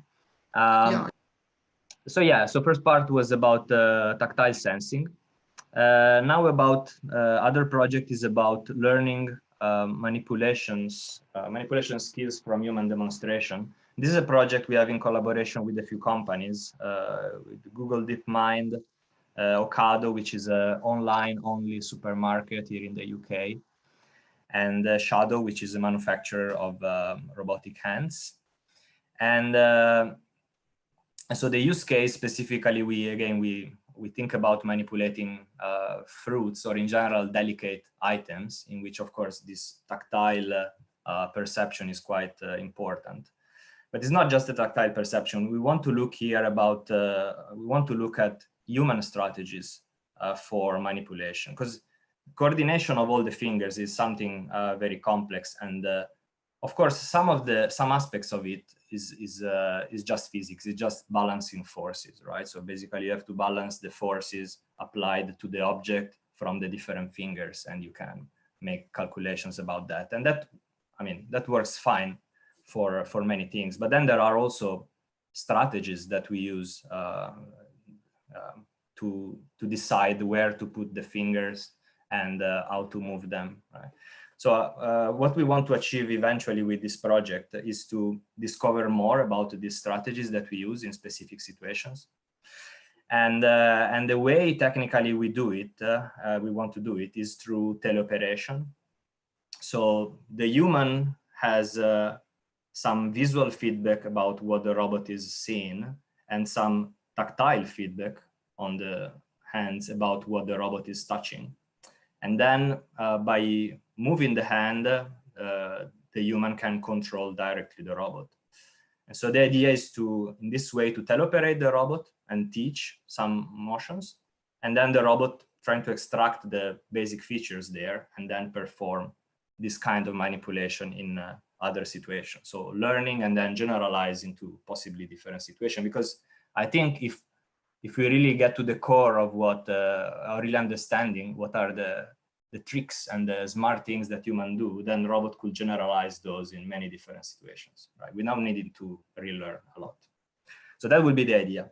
And the initial steps towards that, we have some initial work in teaching manipulation. And at the moment, we don't do it in teleoperation, but we do it by physically moving the robot. So the robot is holding a grasp, and then the human moves the object and the fingers and shows what is an interesting manipulation. And then the robot should be able to reproduce it. And of course, part of this is just autonomous control of the robot. Here you see on the right without force feedback, on the left with force feedback. So using the tactile force sensors, the robot can hold the grasp. And there is a part of autonomous robot control. But then there is the part of reproducing what the human did. And we encode this as a trajectory of the object, really, that the robot is trying to reproduce. And we were able so far with relatively simple movement to reproduce movements and to generalize them. So for example, the robot has learned a translation of an object, and then it can reproduce the same translation with a different object, like a larger object or a smaller object. Or it can perform a translation like a shorter translation or a longer translation, and the same for rotations. So initial steps there, but quite encouraging. And in terms of doing the actual teleoperation, we have been working, well, this was just weeks before the lockdown. We have been starting to have teleoperation of the robot fingers using lip motion, so optical sensing. And this is from the human to the robot. And then we need from the robot to the human, right? And from the robot to the human to give the haptic feedback. We are using, so we made this glove using very cheap technology. We are putting on the fingertip these small vibrating motors. These are very cheap, like £5 each, more or less. And we try to give back the sensation of the robot. And we made experiments of simulating objects of different stiffness and objects with different textures. So basically, to simulate the stiffness, the human is virtually squeezing, and we try to give the feeling of squeezing a hard object or a soft object. And in the case of the texture, the human is virtually rubbing by moving the finger up and down. And we try to give the sensation of the different textures there. And we have, again, preliminary results, but they show that even with this cheap technology, the human can detect objects of different stiffnesses and objects of different textures. And in particularly for the texture one is interesting. We have these three cases there, the blue, the red, and the yellow. In the blue case, the human doesn't have any training or any previous experience. So we just show them the real object, the real texture, for example, wood or paper, and then they will move the finger in the air, and they just have to tell which object they are virtually rubbing. And even in that case, they do better than chance, which is, I think is quite good. Of course, they do better and better if we give them some training before. So in the red case, before doing the experiment, they touch with their own hand the actual object, so they have a feeling of how should it feel. And in the case of the yellow one, they touch the object and they receive the stimulation, so they kind of learn the mapping there. And of course, in that case, they do much better. But even without having previous experience, they can do better than chance, which is good, I think, because it means that basically we can simulate any kind of different texture without them needing any training. Okay, so very quickly, we have a big project about nuclear decommissioning in the UK. This is a big consortium with 8 universities, 20 companies. And we do a number of things there: tactile sensing, soft robot to deliver sensors in a remote location, grasping, teleoperation. And maybe we don't have much time, so I will skip things here. The only thing I like to report, because we talked before about deep learning, we did a large test of a different algorithm for vision-based grasping, right? So basically with a Kinect, you get information about the object and then you try to grasp. And we were testing a lot of algorithms, including deep learning-based algorithms, like the state of the art, the most recent deep learning algorithm. And I spare you the details, but basically we did quite a thorough test to basically see like different kind of partial success or complete success of the action. And what it turns out is that many of the deep learning algorithms, they do not generalize very well, because if you change just a tiny thing in the setup. For example, your Kinect is just a little bit farther from the object rather than in the original experiments, then they do not generalize at all. While some are very simple algorithm based on geometric computation, maybe they don't do as well in the same exact setup, but if you change the setup a bit, they still do generalize quite good because they work on basic principles, right? So for example, finding a plane and try to match the gripper with that plane, for example. So it's still like, it's a principle. So they work based on principles rather than just on data, which I think is beneficial in many situations. Right, maybe I will skip this. Last, learning co-manipulations. This is just initial project, so it's just ideas so far. But basically what we want to do is to look closely at the problem of passing one object from one hand to another. And the idea is to first study on humans. So we are gonna instrument human hand so that we are able to measure their movements and also measure how much force is applied at the different stages. And then we will create some models for robot. And just a quick note on two other kind of parallel projects that are related to humans a bit more and to human-robot interaction. This is two projects by two different PhD students. One of them is looking at detecting nonverbal signs of miscommunication during dyadic interaction. So there is quite some work on detecting miscommunication in verbal interaction, but not so much on nonverbal interaction. And when we do, like when we talk, like we always, I mean, Italians especially, we always move the hands and the head and the body. And there are specific markers of miscommunication. And I think it's quite important to detect those because in human-robot interaction, definitely there is a lot of miscommunication. And this is related also to things that have been discussed before. So it might be interesting to detect them and do something, right? Do repair.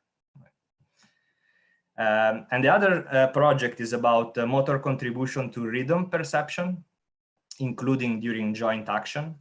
So is the idea, so rhythm perception, of course, is mainly an auditory process, right? You hear a rhythm, like something like that, and you try to keep it. And apparently humans are better at doing it if while listening, they also do an action, right? If they tap along, for example. And this is known, but what we are trying to see, to experiment, is whether people, they will be better at following rhythm if they look at someone else doing the movement. They don't do any movement, they just listen the rhythm, but they see someone, for example, tapping along.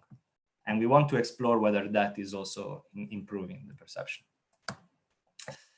Okay, and this ends what I have to say.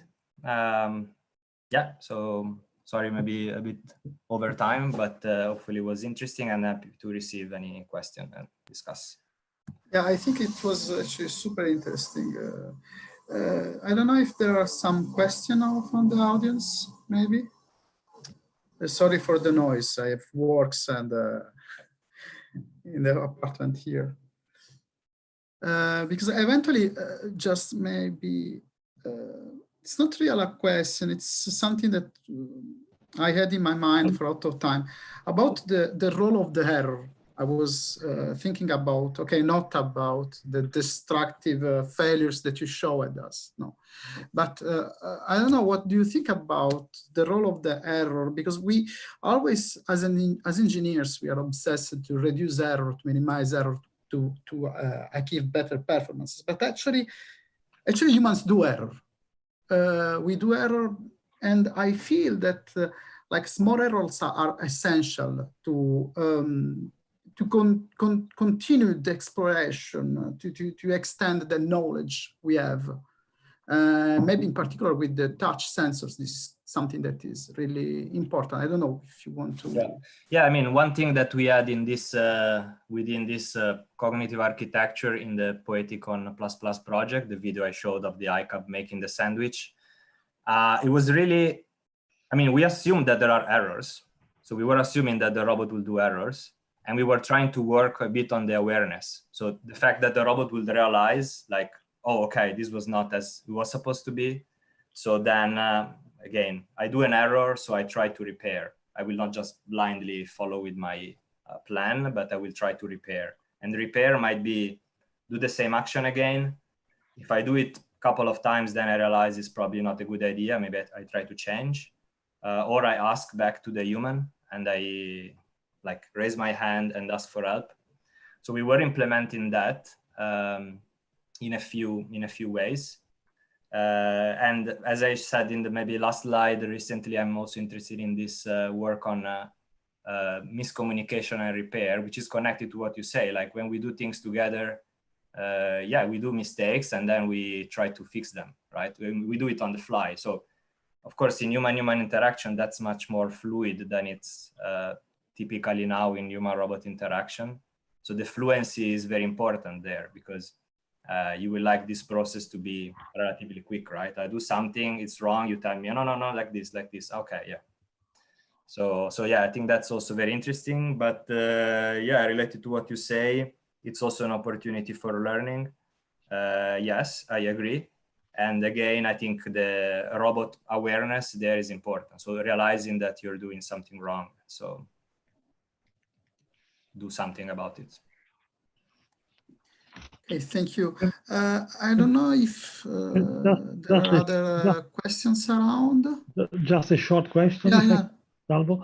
I was wondering, a few years ago, there was someone proposing a tactile sensor, which was also delivering heat somehow, you know, to detect the kind of material you are touching from, you know, the dynamics of the heat diffusion somehow, you know, which is what you do when you recognize a piece of metal with respect to Right. wood or something else. Is there anything going on? Because I think it's I mean, we don't do that. It's interesting. Yeah. Yeah, like basically, yeah, determining the temperature, like, yeah, it's not only determining the temperature of the object, but measuring the decay. Yes, the change of temperature. Yes. No, we haven't done anything about it. I think it's quite interesting. I'm not sure whether recently in the literature there is this has been further explored, but it's interesting actually. No. Yeah. No, I was thinking that some of the things, of the new things you have shown, maybe could be extended to include these somehow. Yeah, actually, yeah. In some of the sensors that we have, for example, in the magnetic sensors that we use to create the tactile one, yeah, there is also so this sensor, they can measure temperature, and we use that to compensate for changes in the temperature. But we don't generate a temperature gradient actively, which yeah, I guess it could be interesting to explore. Yeah, thanks. Yeah, thanks. As usual.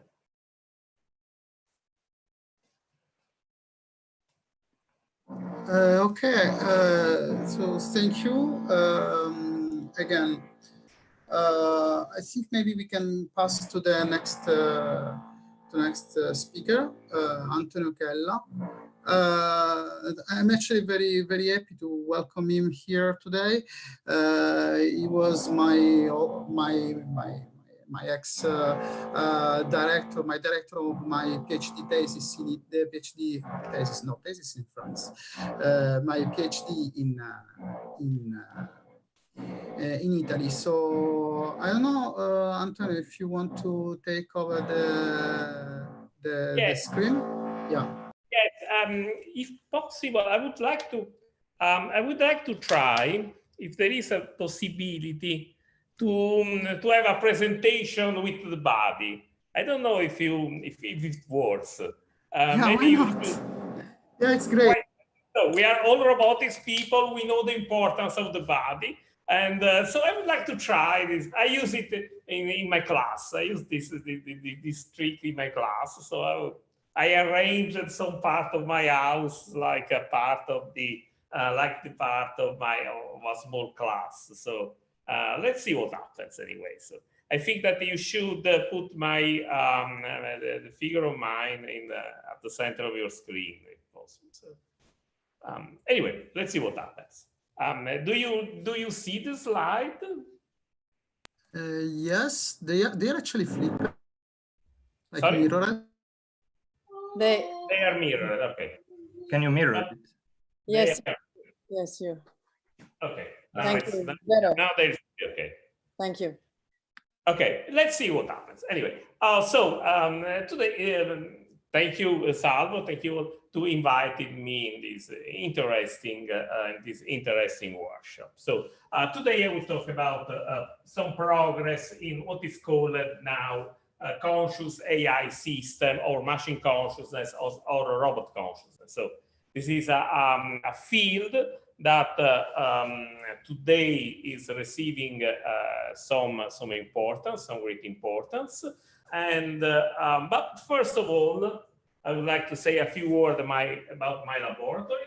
My laboratory was established in 1997. We are here, more or less.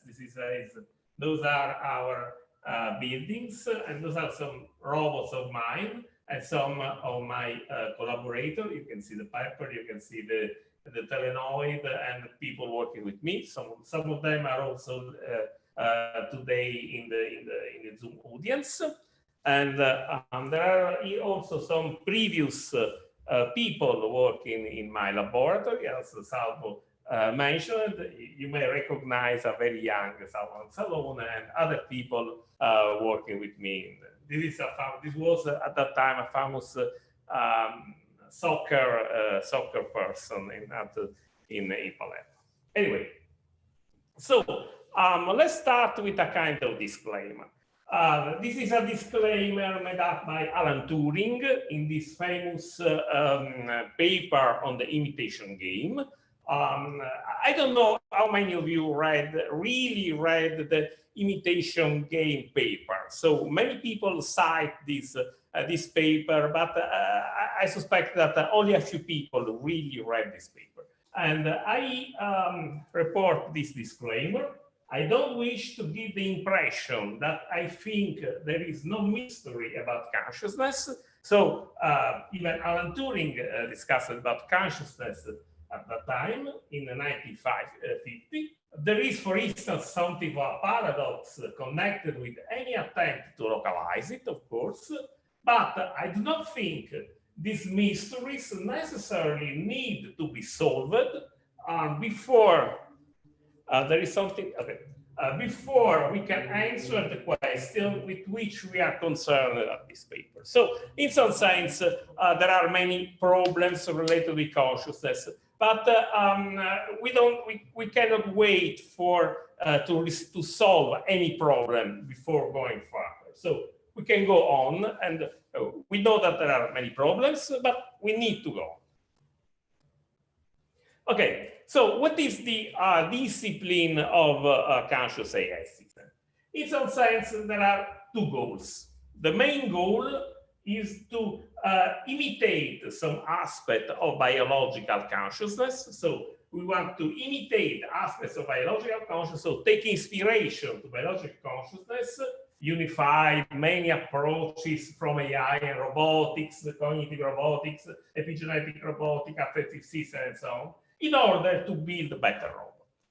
And on the other side, we want to offer robotics, we want to offer AI system to the people studying biological consciousness as a tool to better investigate the mystery of consciousness, the aspects of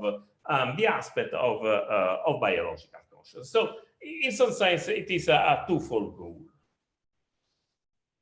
Okay. This is one of the famous strips by Dilbert. What it's like to have no conscious, Dilbert.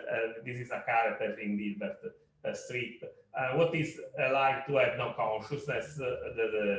This character say to a robot, and the robot responds, what is like to be totally unimportant? So how is like to be a human? And so how do you like your consciousness now? So we have to be sure that we want that consciousness to build a conscious robot, because a conscious robot is a tricky problem, and there are even many ethical problems. There are many people that are concerned with the fact that we would be able to build a real conscious robot. We build something which can suffer. So we can suffer into a machine. So it is an interesting problem, even from the ethical and philosophical point of view. Okay, this is a picture I had in personally had in 2001 in London, and there is at that time it was even before the iPhone, the Samsung G600. Samsung claimed that image a phone that's image conscious. So the conscious of something which is related to a machine was a concept at Samsung, for example. This was before the iPhone. Okay, I would like to present you a very brief introduction to conscious AI system, with a very brief history. The first idea of something which is related to a conscious machine you might find in this book, which is this one. This book has been published in Budapest in 1962, and it has been translated in English in 1960. You might find. And in the table of contents, in the subject index, there is artificial consciousness, which is, as far as I can know, it is the first moment where someone talked about artificial consciousness. Notably, in this subject index, there is no topic of artificial intelligence, but there is artificial consciousness. This is an interesting. So the first occurrence of the word artificial consciousness, more or less, may be dated at the beginning of the 60s. Then there have been some other interesting books related with artificial consciousness. In 1989, How to Build a Conscious Machine by a Philosopher, which is Leonard Engel. Mostly discuss a thing which now we can call an agent-based system, an agent system in some sense that may have some kind of consciousness. But the real beginning of the modern, we can say, of the modern study of machine consciousness, artificial consciousness, or conscious AI system happened in 1992, where Igor Alexander from Imperial College presented a paper in Brighton on capturing consciousness in neural systems. And this was the beginning of the new topic of artificial machine consciousness. And I attended that meeting, and I remember Igor, and he confirmed that at the end of his talk, he said that the hunting season of machine consciousness is now open.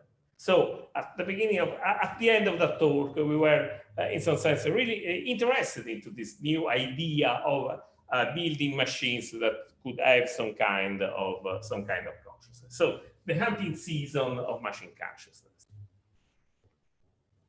Okay, there have been other important landmarks of this discipline. In 2001, a post-Spring Harbor meeting on a kind machine be conscious, and the concluding remark of Christoph Koch, which is an eminent neuroscientist, says that we know of no fundamental law or principle operating in this universe that forbids the existence of subjective feelings in artifacts designed or evolved by humans. So at the end of that workshop, in some sense, people agreed on the fact that there are no principles that forbids the possibility to build one day a conscious artifact. Okay, there have been several books and so on. This is one of my previous books. It is considered a kind of anthology of papers, at least until 2007. Now there are interesting times for conscious machine. In 2017, SRI International close to San Francisco, organized a long series of workshops during more or less 3 months. It was a kind of very long summer school. There are 7 workshops. Each workshop lasted 1 week, and discussing all the aspects of consciousness in machines. I attended to some of them, and as you may understand, it's not so easy to move back and forth from Palermo to San Francisco. I attended to 4 of them, and there is this report written by John Rushby and Daniel Sanchez, which is freely available, and that summarize all the aspects of this very long summer school. Now I may mention some. There is a Frontiers in Robotics and AI that I had together with some friends, which is today one of the most viewed research topics of Frontiers and AI. I think it is the third most viewed research topic in Frontiers in Robotics and AI. And this year there is a new journal, which is the Journal of Artificial Intelligence and Consciousness, that started this year. The very first issue has been published this month, essentially, and the papers are open access for the rest of the year. So I may invite you to download the paper of this journal. Okay. So I would like to give you some kind of very brief introduction to some of the computational model in conscious AI. You have to consider that the fact that consciousness is a word where there are many meanings. It's like the elephant, so and the blind scientist. If you touch the elephant in one part or another part, you may have some information, but it's only partial information. And some of the most important topics in conscious AI system is to see consciousness as a kind of information integration, or consciousness as a kind of internal model, or consciousness as a kind of introspection monitor. All these aspects are essentially true in consciousness, but consciousness maybe is more than that, is more than these symbol aspects. But we are scientists, and we have to investigate some specific aspect of this big picture, which is consciousness. Okay, so let's start with the introspection and monitoring model. So the idea of introspection model and monitoring model is to consider the brain, and so a machine made up by several modules, a hierarchy of modules. There are typically the low-level modules, which are mostly related to input and output, while higher-level modules are mostly related with planning, with reasoning, and so on. And higher-level modules are mostly related with monitoring all the bottom-up level. This is the general framework. There are many architecture. Giulio discussed about computation and cognitive architecture. There are many cognitive architecture which are based on this idea, and the top level typically is something which is related to consciousness. A similar view is the next, this recursive level, which is there is one level, there is another level which consider the previous level, and so on. So, for example, in the classic AI system, John McCarthy proposed the mental situation calculus, which is a logical formalism.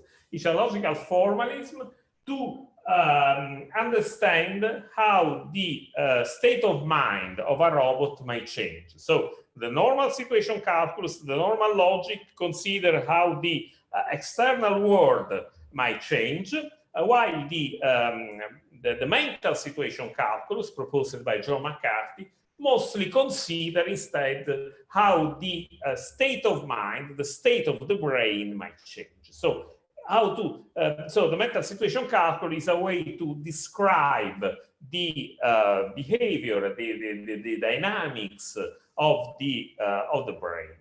While the classical situation calculus describes the dynamics of the world, the dynamics of the external world, the mental situation calculus describes the dynamics of the brain.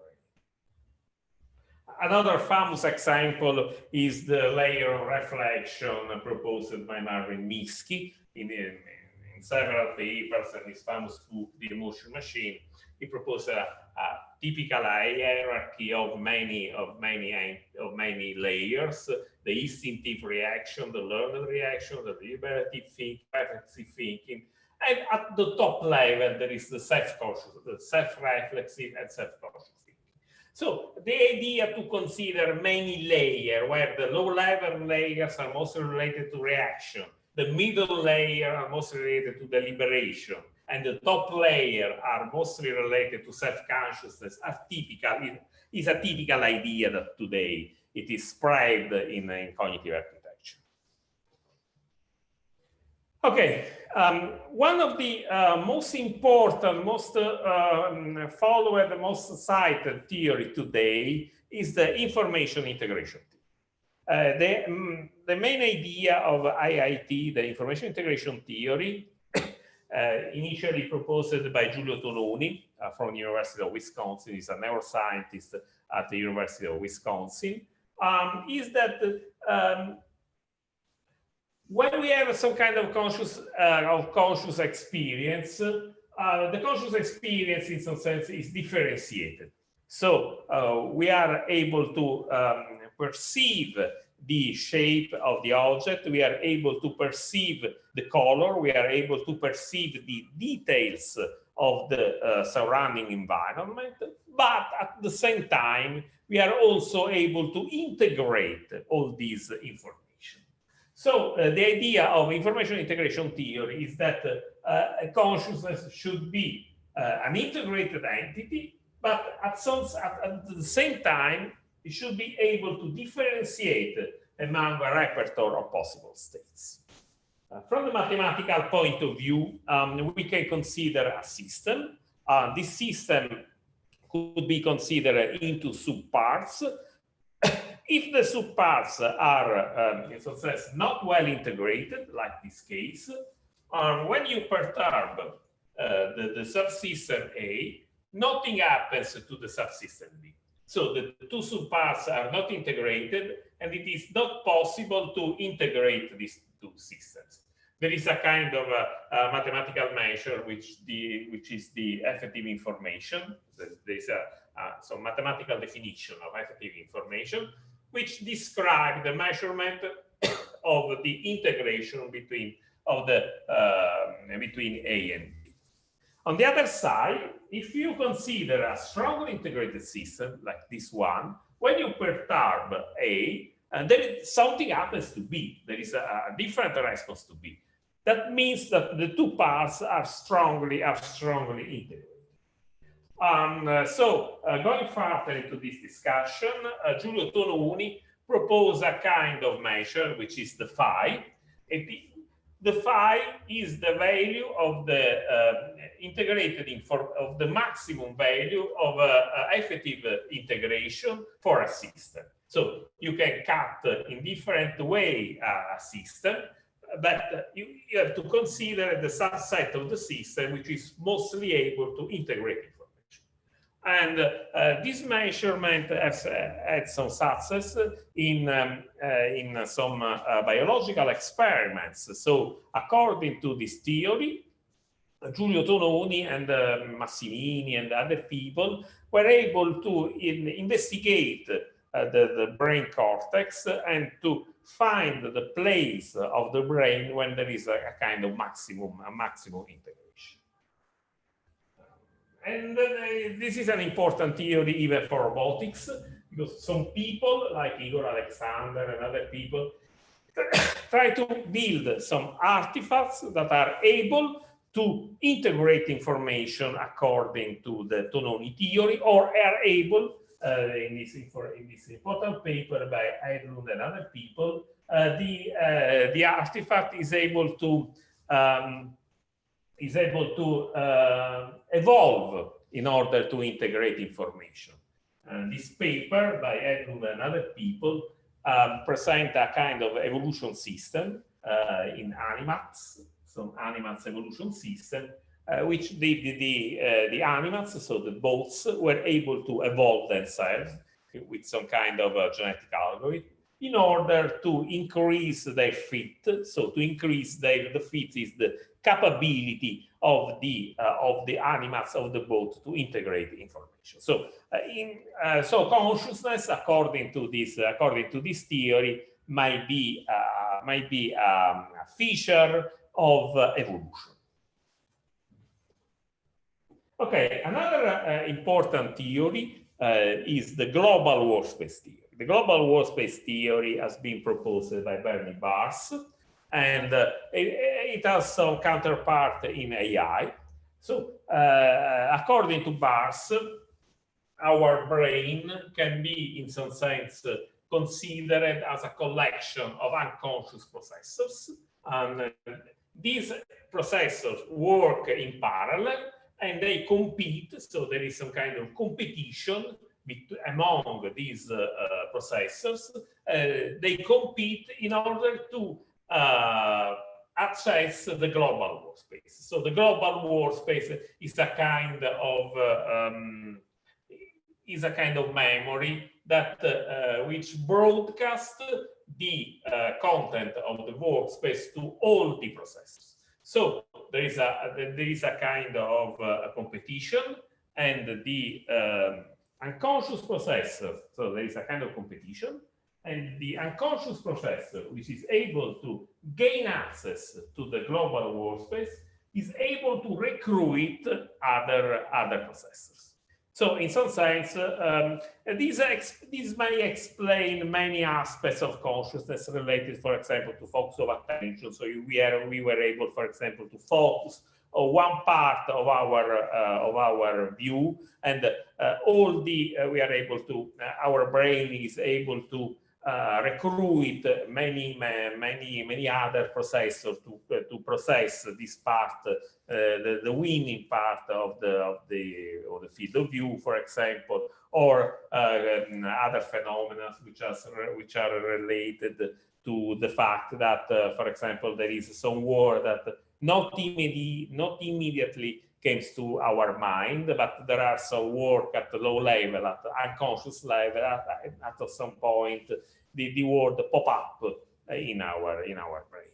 So the global workspace, in some sense, is related with the Blackboard system in AI. There are many cognitive architecture, in some sense, that are related with this idea. Mostly, there is the LIDA architecture. The LIDA architecture developed by Sam Franklin in close collaboration with Bernie Bars. LIDA currently is a software that you may download and you may employ. Okay, in this brief review of some computational model of machine consciousness, I would like to mention the internal model. So the idea of internal model is that is an old idea in cognitive science. The idea is that we have a model of ourselves, we have our model of the external, we are able to build a model of ourselves and a model of the external environment. So the agent is an agent, a robot or whatever, interact with the external world, but at the same time, the agent is able to build a model of itself and of the external world. So the agent believed to interact with the external world. In reality, there is the model of the agent that reacts with the model of the external world. So everything is in our mind. This is mostly related with the matrix moving. In this line of thinking, Owen Holland built this kind of strange robot, which is Eke robot or Eche robot, And it's a robot. It is a strongly embodied robot built by considering the real finger, the real bones, and they are all made of plastic, of course, plastic tendons, cords, and so on. And the idea is to build an entity which is strongly embodied. It's a strongly embodied entity, and which is as a model of itself. So this robot was able to build a model of itself. So it was able to learn how to move, how to grasp, how to move the hands by learning. There was no deep learning at that time, but there are some kind of initial motor bubbling. So the robot started moving by chance, and then just like the babies, not so different to the ICAP idea of a baby robot. Okay, another important robot in this sense has been proposed by Josh Bongard in 2006. Is a kind of starfish which was able to build a model of itself and a model of how to grasp. So the robot, by using a kind of genetic algorithm, was able to build a model of itself, and then starting with the model of itself, of its own body, was able to start moving. Okay. In this line of thinking, according to this line of thinking, we were inspired to internal model in 2009, 2010 with our experiment of a teacher robot, which is that a robot was a guide, a museum guide in Agrigento. Even in that case, the robot was able to build a model of itself, a model of the external environment, and to navigate through the museum. There are visitors. It's a normal museum where there were visitors. By taking into account the model of itself and the model of the museum. So this was some experiment with the allocentric and egocentric view of the robot. So the robot was able to have an allocentric view, which should be compared with the real view of the camera, and the allocentric view. So the robot was able to look at itself from the outside. Recently, we have been contacted by the ISO standard, and they proposed us to submit a kind of standard for robot consciousness inspired to this robot. So we submitted a standard. It is a standard related with the use case of artificial intelligence. So there is a proposal for robot consciousness at the ESO on the use cases and application of AI named robot consciousness that take inspiration to the Caesar robot, I showed you. Recently, I want to conclude my talk. We are considering a related aspect to consciousness, which is inner speech. Many of us have the capability to speak to themselves. Not all of us, but many of us have some capability to speak to themselves. And this is considered an important feature of self-consciousness. And we developed a kind of collaboration with some psychologists, in particular Ellen Morin, which is a psychologist from Calgary in Canada, which is one of the most important, most prominent people is a psychologist in inner speech. And together with Alan Morin, we proposed a kind of computational architecture for robots. So the idea of inner speech in a robot is like, I don't know if some of you knew this movie, What Women Want, when the main character was able to hear the thinking, the inner speech of women. And we want to do something which is related. So we want to hear the inner speech of robots. So we want to enter into the mind of the robots and hear the inner speech. There are many theories related to inner speech, but the famous paper of Badley on working memory is tightly related to machine consciousness. And then, taking inspiration from these models, we proposed a computational architecture. I don't want to enter into the details of this architecture, but just a brief overview of the architecture. We have the perception module, where the robot is able to perceive from the outside a scene, a robot, an apple, and something like this. And then there is the perception module is able to label this the perception. So it's able to generate something which is related to green apple table. So some phrases which are related to a green apple on a table. And the label apple and green are rehearsed just like the robot hear this label, just hear this label. There is a kind of rehearsal when a kind of inner ear of the robot is able to hear these phrases, these sentences, and in this fact, it starts a kind of search in the internal ontology of the robot, in the database of the robot. Apple is related to a fruit. Green, there are many things that are green, and apple is a fruit, but even orange is another fruit. So the robot starts some kind of inner speech, says, yes, I see an apple, but the apple is a fruit. There are many fruits. Orange is a fruit. And so there is a kind of rehearsal process. At the end of the rehearsal process, one thing that might pop up is the fact that even orange is a fruit. And then let's look for an orange. If there is an apple, maybe the apple is a fruit, the orange is a fruit, then let's see if there are some kind of oranges in the scene.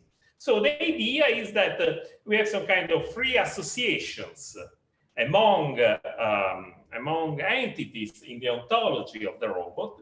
But the important thing is that the people can hear, can enter into the mind of the robot. So that the people can hear the reasoning steps of the robots, just like a person that speaks to itself. So this is an example. We have our paper. This is the green object.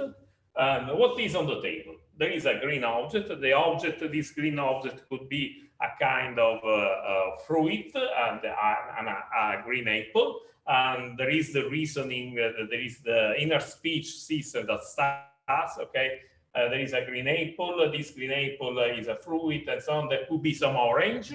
And so the robot look at the other object, that is other cube, which may represent in this very simple scenario an orange. So the interesting thing is that people can hear what the robot thinks.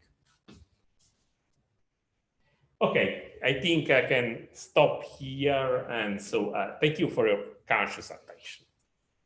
If there are any questions, I will switch to the more normal view. Thank you for the interesting presentation, also the way you presented. Okay. Here we are at normal. Great. Okay, I don't know if there are some questions from the audience. Maybe just a very quick one. Very interesting presentation. Thank you very much. Just inspired by your very last sentence of our conscious attention.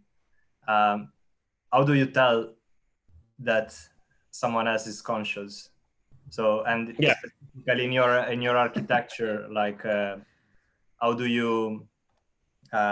So in your architecture, the last you present, like the human will tell that the robot is conscious because he's expressing these thoughts. Is that the underlying thing, or if you have any more comment on that? No, thank you for the question, because it is really intriguing. the fact is related with the theory of mind. So a robot should have a kind of theory of mind in order to understand the consciousness of the other people. And the interesting thing is that there are many studies considering the theory of mind of the other in some sense related with consciousness, because I need to have some kind of theory of mind of myself. So when you do some kind of inner speech, you talk to yourself, and so you have a kind of theory of mind of yourself. So the fact that you need a theory of mind of the other and you need a theory of mind of yourself, in some sense, maybe are two things which are related. And there are interesting studies in people working with autistic people, for example. Autistic people, there is some kind of literature that thinks that autistic people were not able to build a correct theory of mind. And these people say that, okay, autistic people maybe there could be some problem with their own consciousness. So the problem of self-consciousness could be related with the theory of mind. Essentially, we are social people. So when we develop a theory of mind of the other, we may develop a theory of mind of ourselves. And the theory of mind of ourselves could be related with our self-consciousness. And sorry, thank you. And very quick follow-up is related to attention, actually, because at some point you also mentioned theories of attention, or how attention is related to consciousness. And so is that also the way in which we show consciousness, like by focusing attention, or like what's your comment there?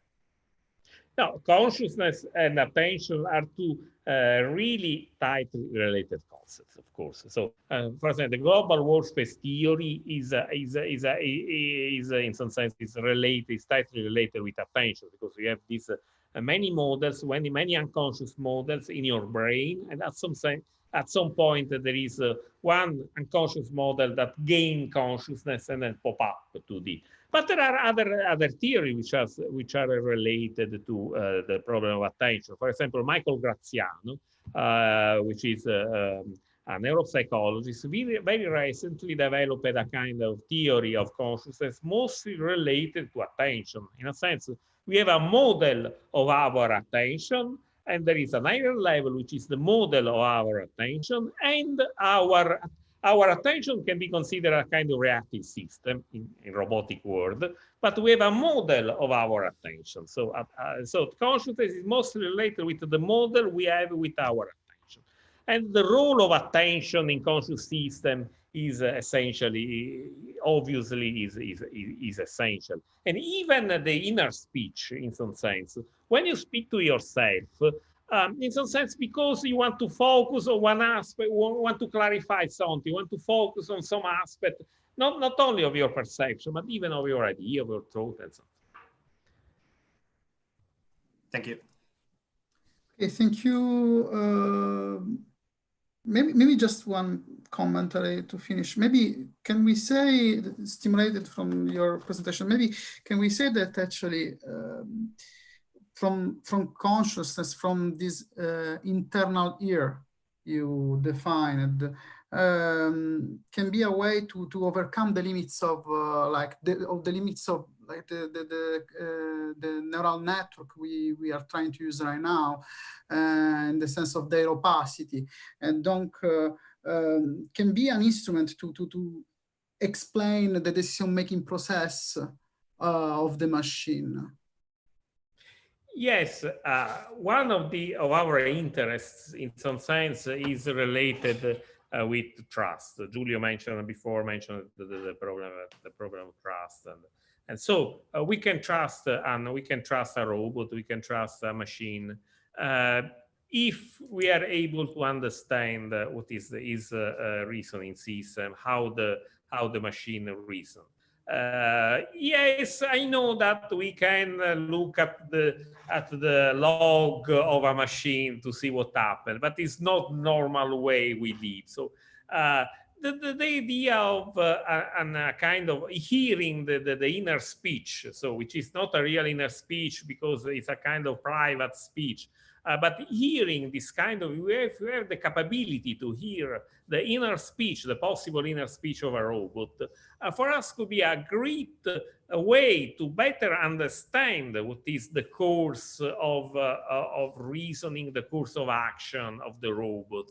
And it is more normal to us. As I said before, we're engineers, so we are able to look at the memories, look at the log and so on of our robot. It's not the normal way. So this is my important for enhancing trust in a robot. Okay, thank you so much. So maybe we can switch to the, thank you, Antonio, to the last presentation.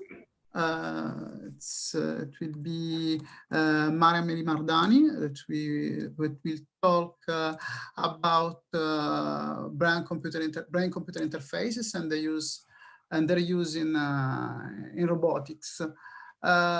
So, well, the best to the last.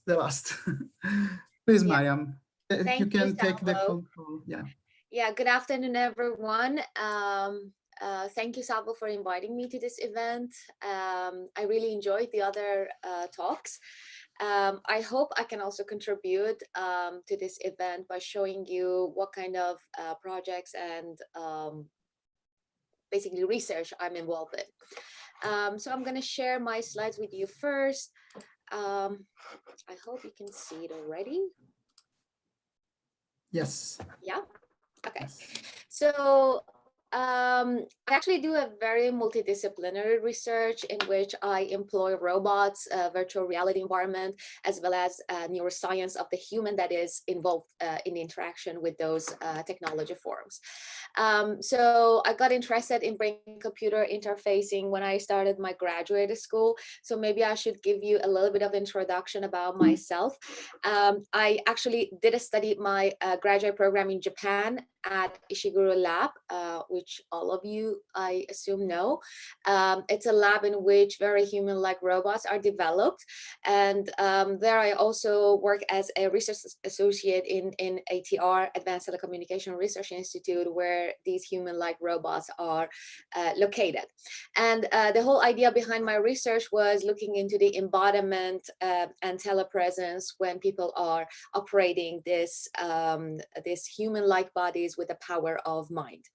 Then after that, I moved to Tokyo University. I had a fellowship as a postdoc, and I stayed there for another 2 years. There I mainly worked with Pepper robot, and my research shifted toward passive brain-computer interfaces, which I'm going to introduce later as well.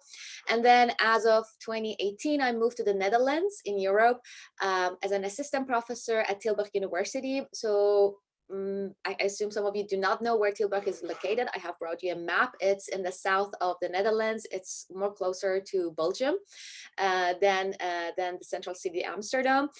We have a very green campus. So if you'd like to visit, I'm happy to host you anytime. And there is also another institute here that I'm collaborating with. It's called Mind Labs. And it's actually a borrowed idea from Media Labs, in which the city, so the whole project is funded by the municipality, and the idea is to invite more industry and business partners to come and fund projects, scientific projects at the university. So it's a collaboration between Tilburg University, another knowledge institution in Tilburg, and the municipality and the government. So you can see here is an image of one of the events we had, where many of the business owners came to visit us, and they listened to pitches that we prepared for them. So this is the idea that the city is trying to stimulate the economy of the region through this institute. So I'm a lab coordinator there, and I work with robots and avatars there. I'm gonna start with a little bit of introduction of what brain-computer interfaces are. Oh, I forgot to say, I'm also a co-founder as of 2019. I'm a co-founder of a smaller startup we have here in Tilburg, where we organize computational thinking workshops for kids. So this is me, and this is my friend and colleague, Marina Velikova. Both of us are foreigners, but we would like to contribute to to the educational systems here in the Netherlands. So as you can see, there is some of the images of the events that we have organized in the past. All right, so let's talk research.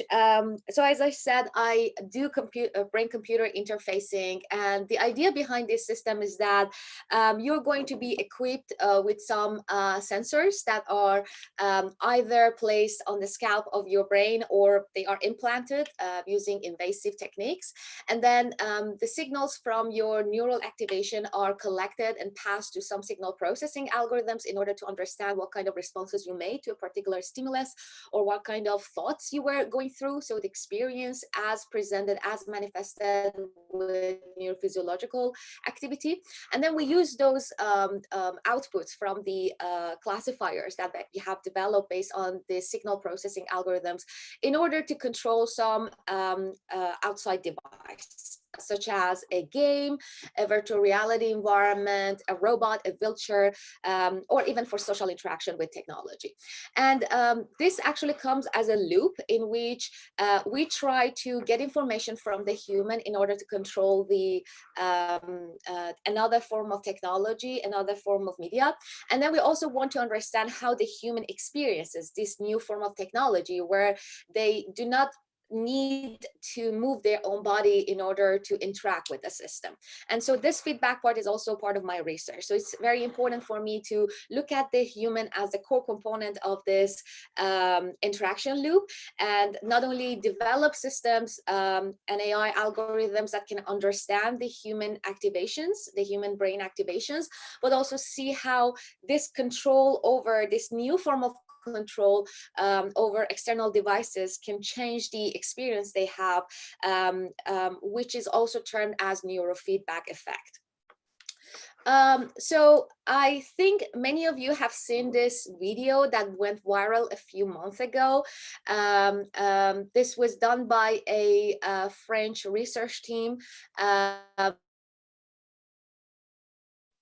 in which they tried to make a paralyzed person who was not moving at all for 4 years to move an exoskeleton using a brain-computer interfaces that had implanted chips in his brain. So this guy actually had to be put into training for a long time in order to be able to control this device. So it was not as if they implanted the chip and it immediately started working. The person was trained for a while with different devices. You actually see it in a few moments.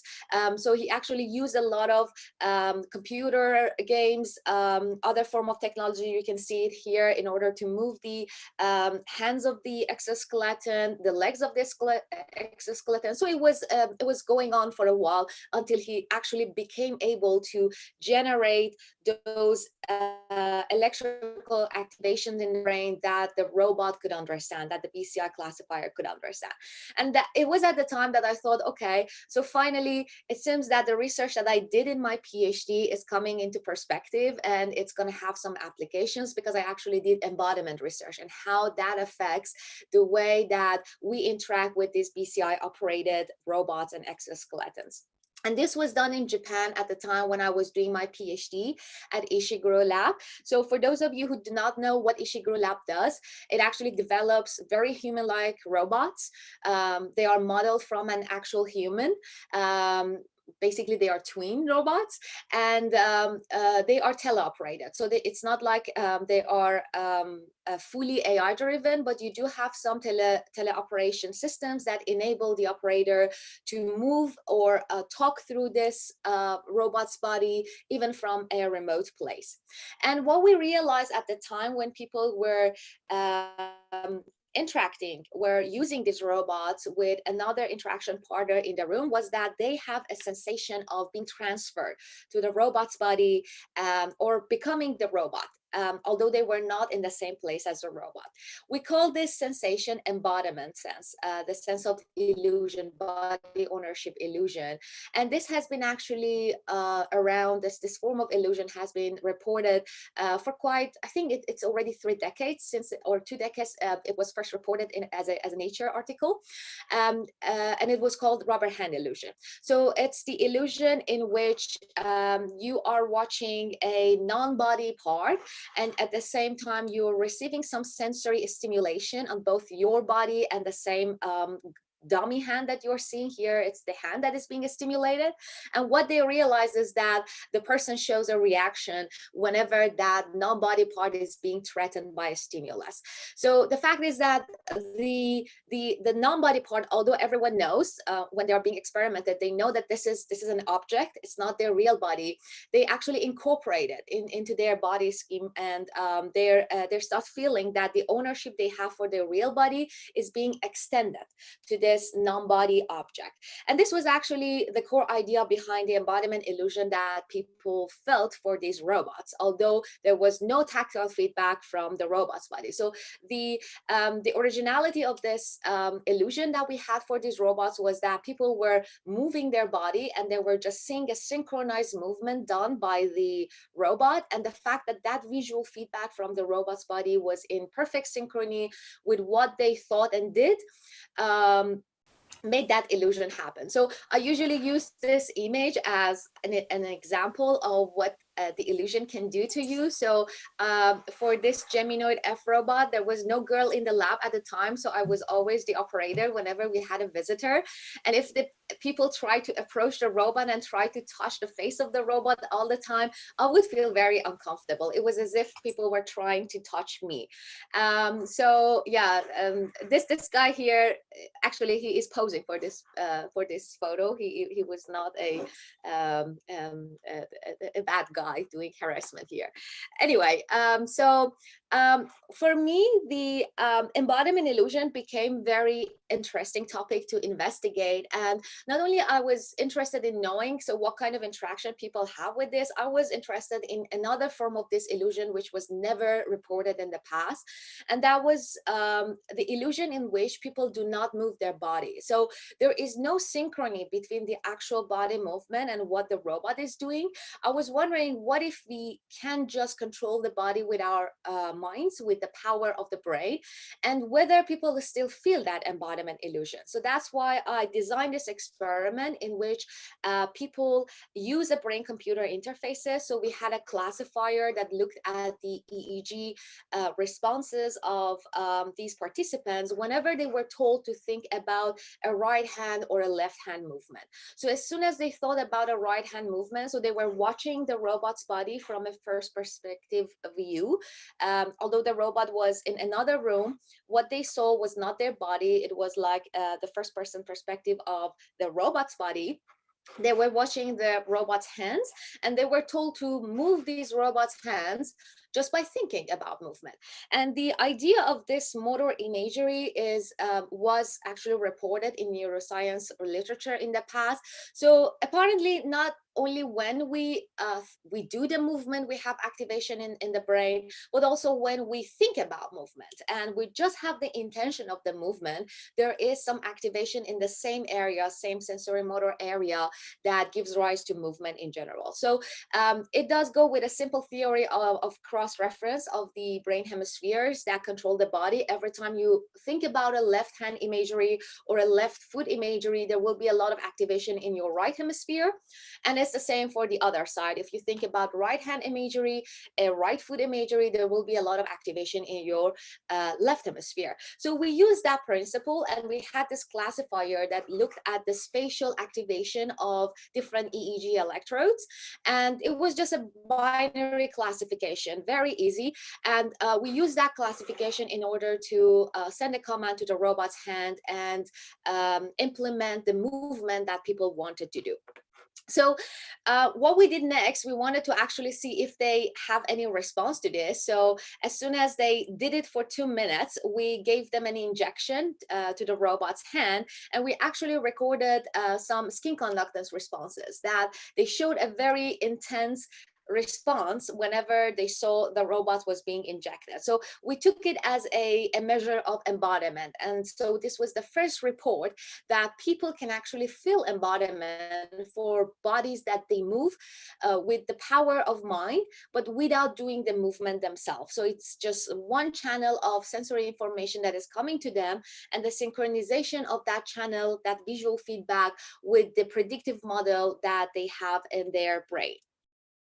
Then it got a little bit, so I got further interested in this topic. And for me, it was not just about the embodiment illusion, but how can this embodiment illusion contribute to the actual BCI task that they are doing. So here, this was this system, the BCI system, that they have to move, but it's not an easy task to do. As I said in the beginning, it requires a lot of training. And usually people have to go through months of training in order to be able to generate patterns that system can classify. So we thought that maybe this embodiment illusion can actually help people to generate brain patterns better. And I put that into test by employing 2 different robots. One of them was supposed to give a very high sense of embodiment, and the other was supposed to either not have an embodiment or have a very limited amount of embodiment just because of the agency they had. So we changed the human likeness of the robot, and we expected that the difference of the embodiment they experienced would be different. And what we saw was that actually the way they produce brain activation, so you see the learning index we extracted from the neurophysiological responses was way higher, was significantly higher in the Geminoid group compared to the arm robot group. And we actually looked at the feature space as well in order to understand why the BCI classifier performance is better.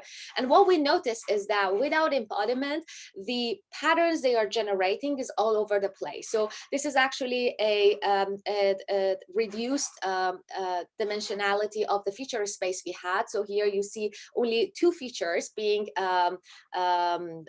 illustrated here on this plot for the left and right imagery movements. As you can see, if you were a classifier, you wouldn't be able to put a boundary, a hyperplane here. But for this one on the right, where people were feeling the embodiment, apparently the way they produced the features, the activation patterns in the brain was already different. And we took this as an evidence of the neurofeedback effect that sense of embodiment can have for these BCI tasks. And we suggested that all the BCI research that was being deployed at the time should actually take this into account. So far with most of BCI research, what we see people would sit in front of a screen when they were trained. They show something as a stimulus on the screen to them. So it's either an arrow or a ball that is falling to left or right side. And they are asked to do a imagery, a motor imagery task by thinking about body movements. And this was completely wrong because the stimulus and the feedback they received on the screen was not a match with what they had to think about. And not only, there was also research that showed you can show them hands on the screen, but there was no sense of embodiment involved there. So they didn't really see effects even by showing the hands. So we said, okay, we're going to compare the Android feedback paradigm that we had in mind, in which embodiment was first induced and then people were trained, and compared it to this classical training paradigms. And what we saw was that it was as effective as we predicted. So people were already capable of generating better mu suppression patterns. So mu suppression is actually the activity that we look for when people do this motor imagery task. And then the BCI performance was significantly higher, even with 1 session of training with these novice participants. So this was like the whole idea that, okay, so there is an interaction and BCI is not a one-way control interface. It's a loop, and every time the control goes well, people already feel different about the technology they are interacting with, and that changes the way the brain activates.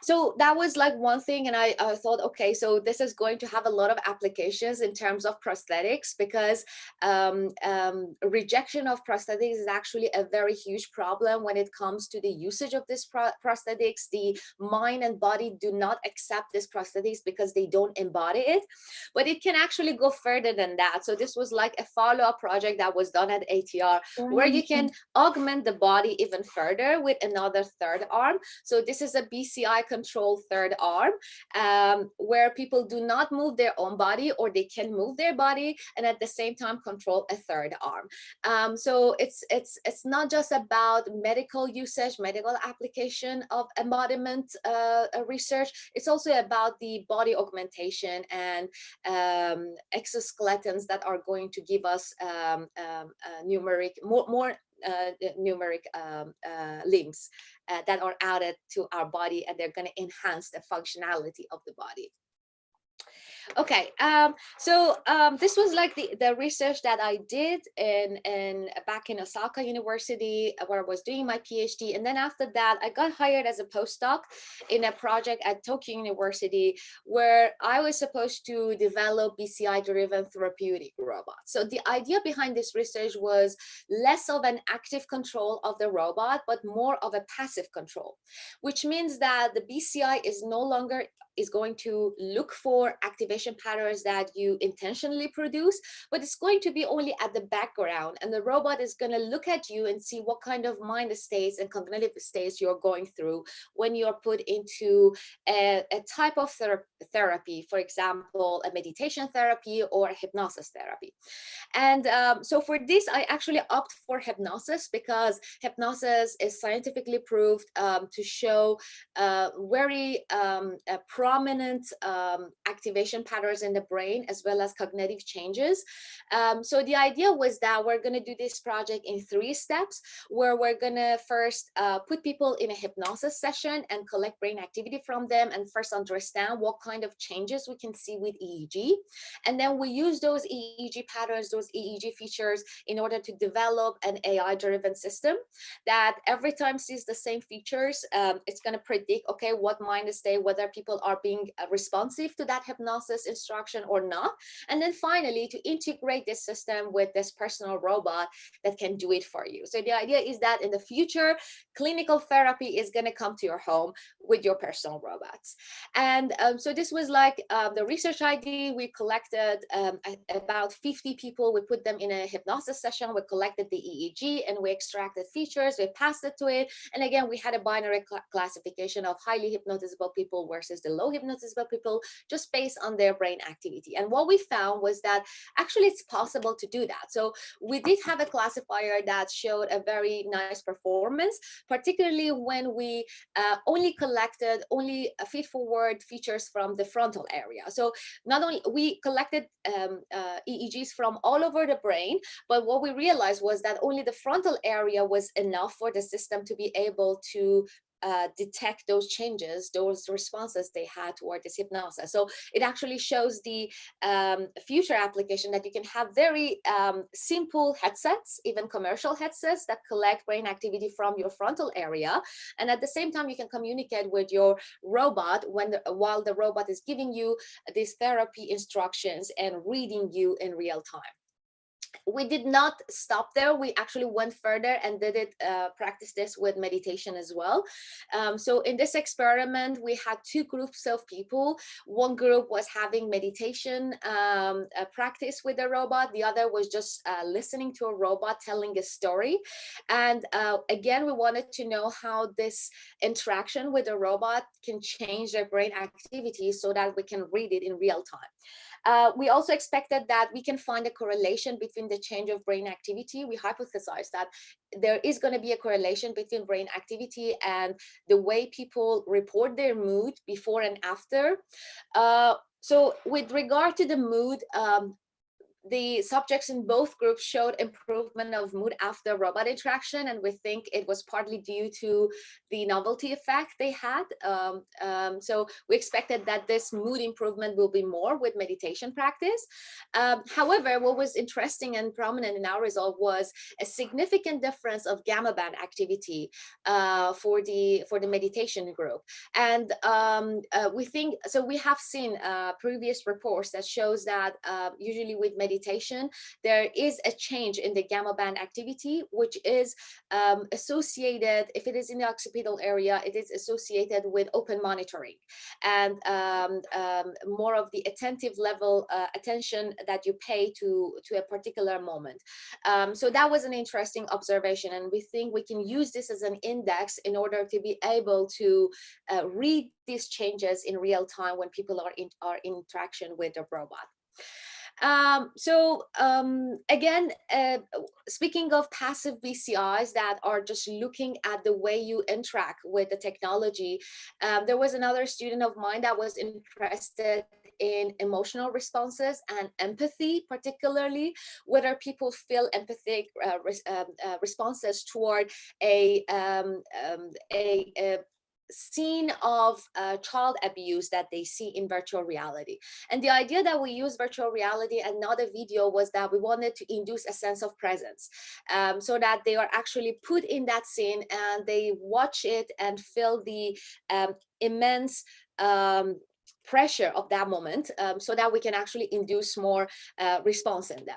And so we had, again, 48 people who participated in this study, and we also controlled it with baselines.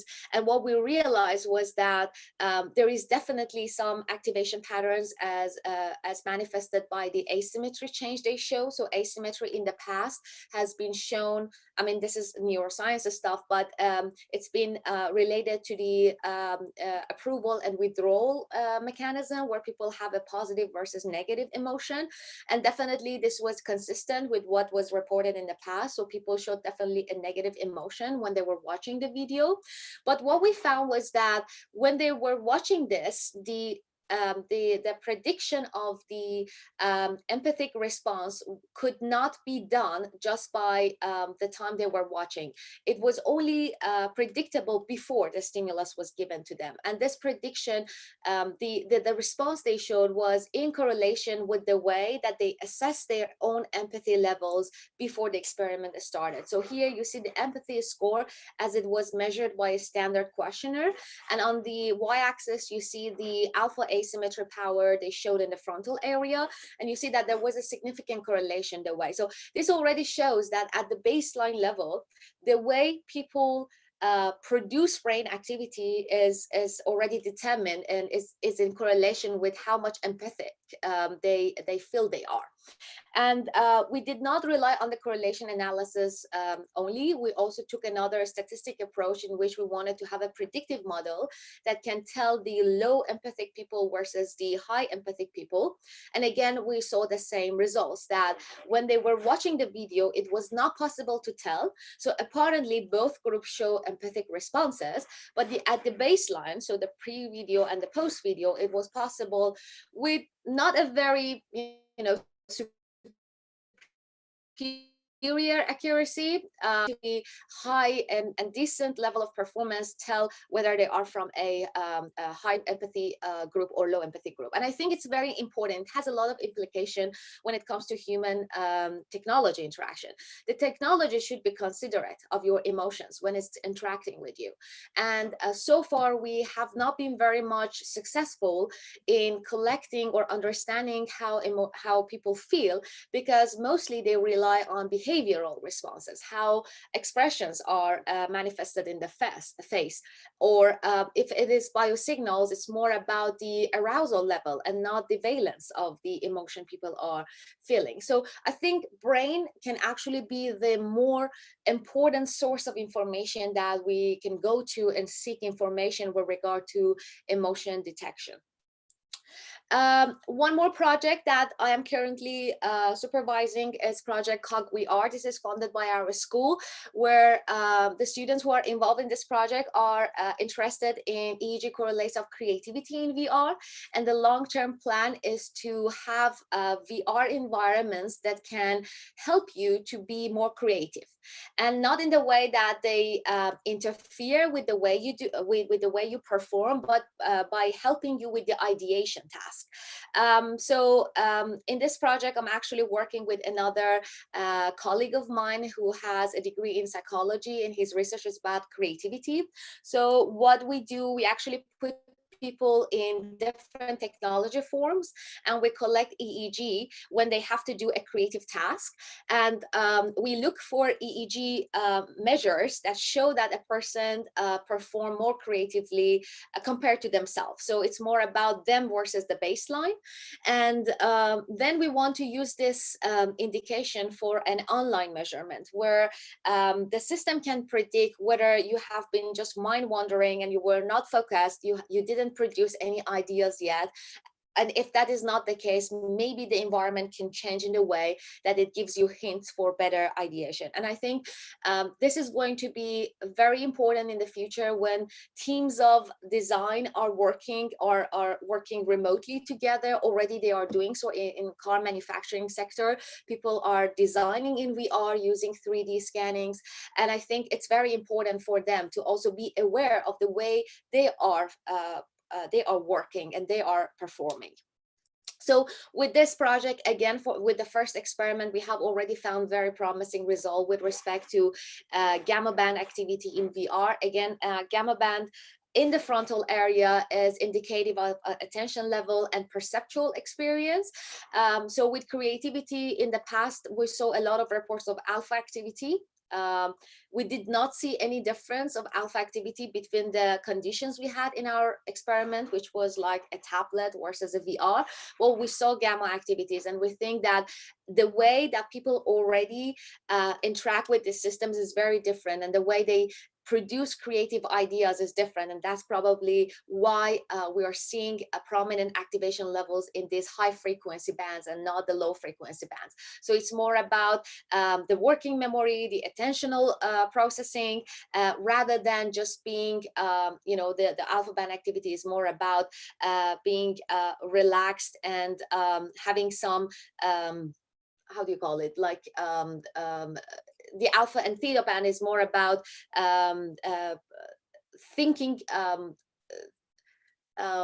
I forgot what the word was, thinking without conscious change of brain state. So it's more about you daydreaming, for example. I got the word. That was it. So we actually used this data in order to discuss how doing creative tasks in VR is already different from doing creative tasks with conventional mediums such as pen and paper and tablet. So there are two more projects that I'm going to introduce. This is Project Wipe, which is a quite huge project. I'm a co-PI on this project. It includes 13 partners, and it's about development of conversational digital humans. So there are 3 hospitals involved in this project, and we are creating avatars for healthcare. And these avatars are supposedly going to help people with their they become assistants of patients when they need information, and they also give emotional support. And so there are many different AI scientists that work on the natural language processing. My job and the PhD that I work with in this project is about the embodiment of the avatar and how we can go over the uncanny valley. And I don't think I really need to explain uncanny valley. I think everyone here knows about uncanny valley. It actually was a term that was coined by a Japanese scientist about robots, and it shows the relationship that human-like entities have with the familiarity they produce in the human viewer. So the more human-like an object looks like, the more familiar we think they are. But as soon as they become too human-like but not there yet, there is this very negative reaction that human viewers show. And the reason for that is that there is a mismatch in what they expect and what they see. So if it is too human-like in terms of appearance, we really expect it behaves as human, but usually the robots or avatars don't, and that's when we are like, okay, this is very zombie-like, I don't like it. And the goal for developers in both sectors, social robotics as well as virtual avatars, is to go beyond this valley, to make it as human-like as possible and create a positive impression and perception of the avatar so that the avatar or the robot will be useful in the task that it is designed to do. And for me here, so we want to first understand what is it that people focus on when they are watching these avatar faces. So here you see one of the experiments we did, and we collected human faces as well as state-of-the-art avatar faces, and we wanted to see whether people were able to tell it's a human or an agent. So I have brought some example for you. Maybe you can already say which of these 4 faces is an avatar. I am not gonna, I think you can already, some of you may tell. The second one, yes, this is an avatar. And the 4th. No, this is a real human. This is a real human. This is a real human. And interestingly, the first one is an avatar too. And if you had noticed, there is no eye reflection in there. And maybe if you were watching it for a bit more, or maybe it was moving and you did not see the reflection of the eye, already you could tell that something is missing from this. And these are the things that we are interested. What is it about the face that people focus on? And as soon as they do that, are we going to see that in the brain as well? So I have done actually this experiment back in Japan where we looked at facial expressions, and we use an functional MRI to look at brain activity patterns. So here we had the real model of Geminoid, and we had the Geminoid F, and then they had to do different emotional expressions, and we put people into MRI machine and they watched these videos, not together, separately, and we asked them to rate whether this was human-like or not. And we already saw that that jittery movement of the robot created some different activation in the brain of those people. But I had never done it with EEG. And there was this recent report from Isa Sagan, who used to be a researcher at Ishiguro Lab. He did this experiment where there was the mechanic structure of the android robot without the skin, and there was the android robot with the skin, and there was the human of the human that the robot was replicated from. And then they did all the same movements, and people watched this movements. And what happened was that there was some activation with respect to the error relativity potential. So this N400 is the negative response you show whenever you see something wrong. And they showed in this report that was published in 2018 that the response, as like the error related response, is much higher for this particular Android stimulus, not for this one and not for this one. And they argued that here the robot has a mechanical shape. It does do mechanical movement, so people, the expectation and what they see is the same, so there is no error related potential. For the human, it's the other way around. It's human-like appearance and human-like movement, again, no error related potential. But here with the Android, something is wrong.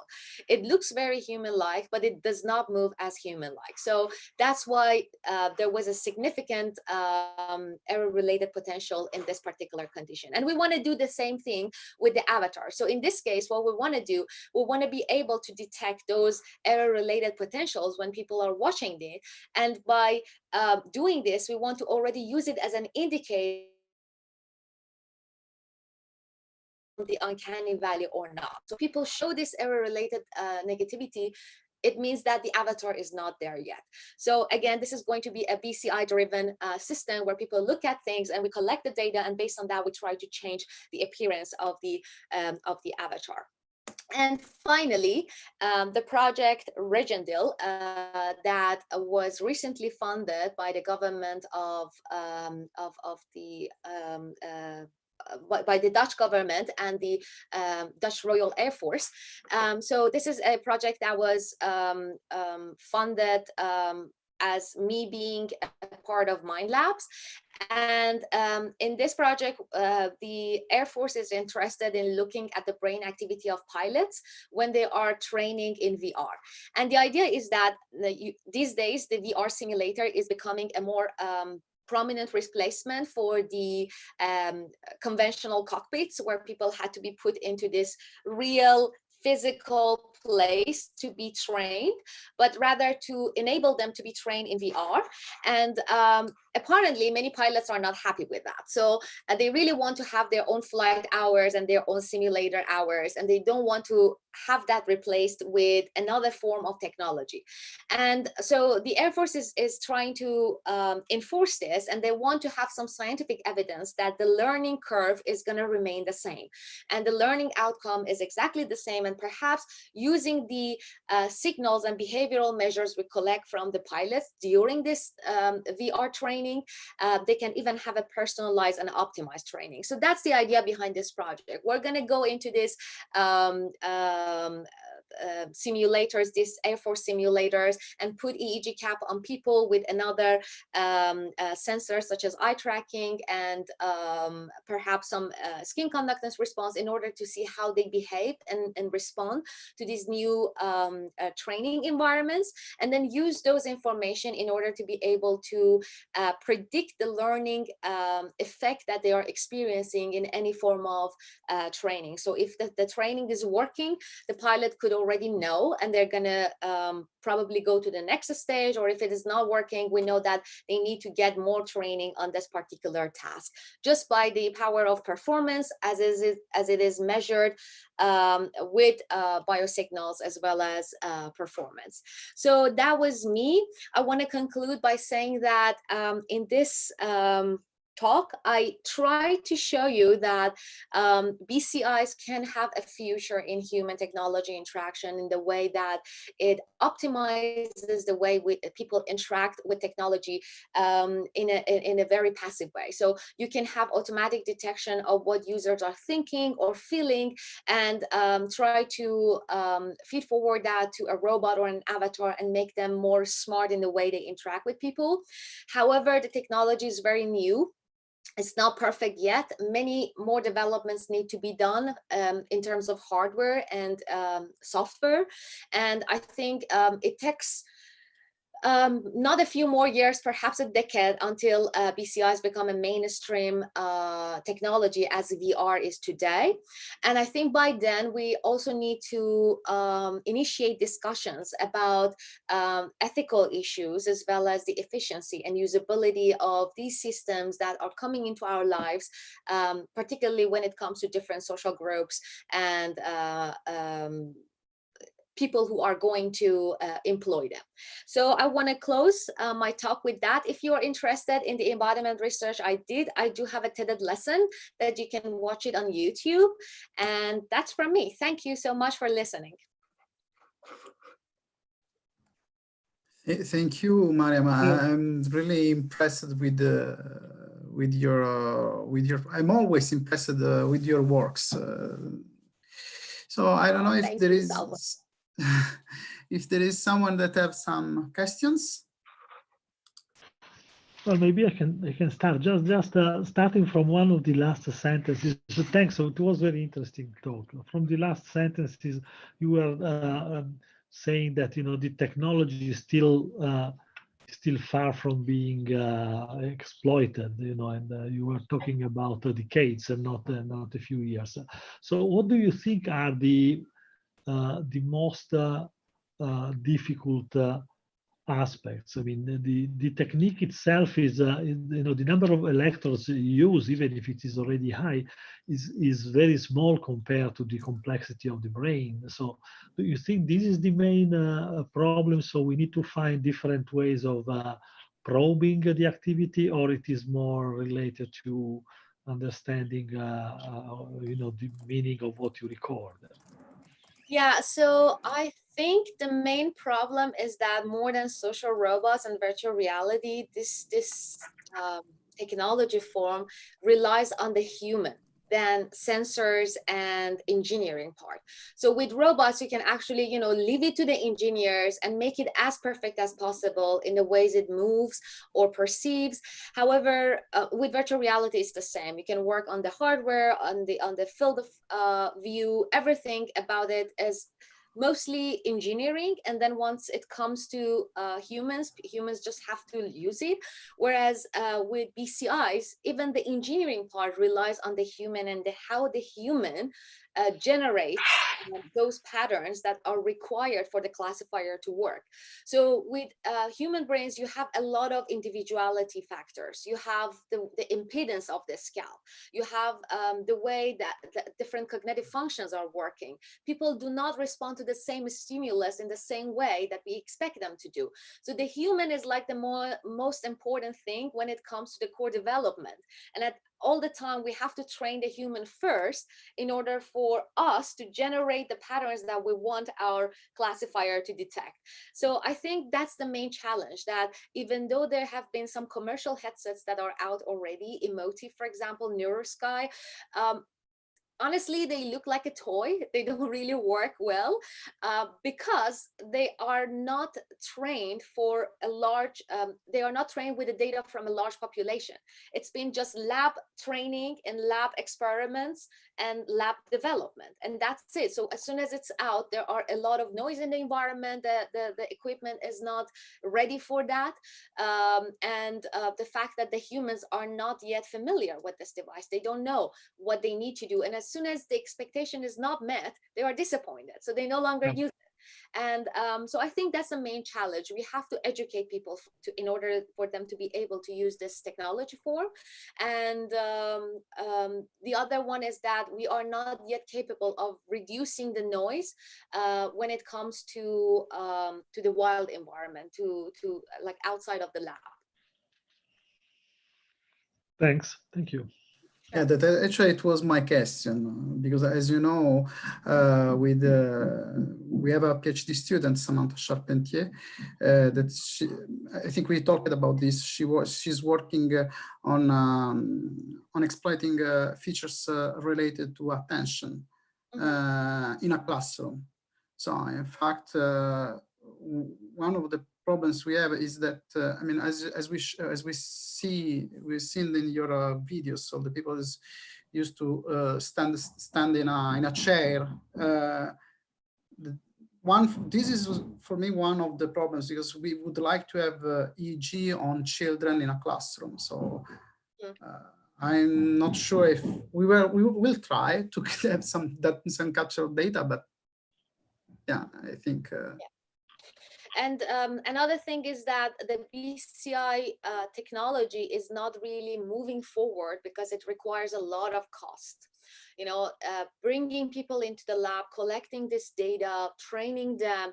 And then, I mean, for every experiment we do, we already spend, I mean, if it's a new master or PhD student, they already need 6 months of training to be able to use the technology.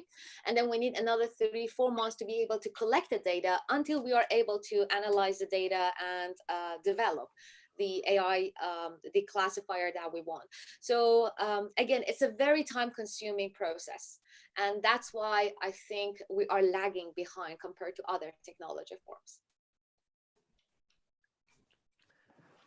Can I ask a very quick thing? I guess it's very quick, but thanks for the talk, by the way, very nice. And it's a curiosity, like in your experience with doing experiments with the participants, did you get like concern, like you touched about the ethics in the end, but did you get like participants were concerned about the possible uses of this, like the robot reading your mind and stuff like that? Like what's the general acceptance from people? Like, I always get that. So there is nowhere I go to give a talk about my research and there's not one person raising hand. What if you are going to hack my brain? So yes, the hacking of the brain is one issue that everyone is worried about. But perhaps I can tell you a little bit about the type of participants that I get. So usually there is a clear distinction between two groups of people that are out there. People who do not really believe what the system can do. So they're like, no, it's not working. I don't think it's going to work. And the people who are just expecting a lot from the system. So they think that as soon as I put the EEG cap on them, they are no longer safe. I'm going to have access to what they think. And so sometimes I joke with some of these people, but most often I try to relax them and tell them that, no, you're going to be safe. We're not there yet. I wish we were there, that we can understand everything you think of. And yes, there are some ethical issues with respect to this. And I think it's in general with any AI technology, AI supported technology. So the fact that we are sharing personal data with this forms of media, it's something, I mean, it's not like the case that I cannot tell what you are thinking or you're doing just by going through your Google Calendar, right? And Google already knows that. From your photos, they know. So perhaps they can predict from your activity what you're feeling and who you're going to vote in the next election. So it's a general concern when it comes to predictive modeling and data science techniques, but particularly with neural activity, because it's so personal.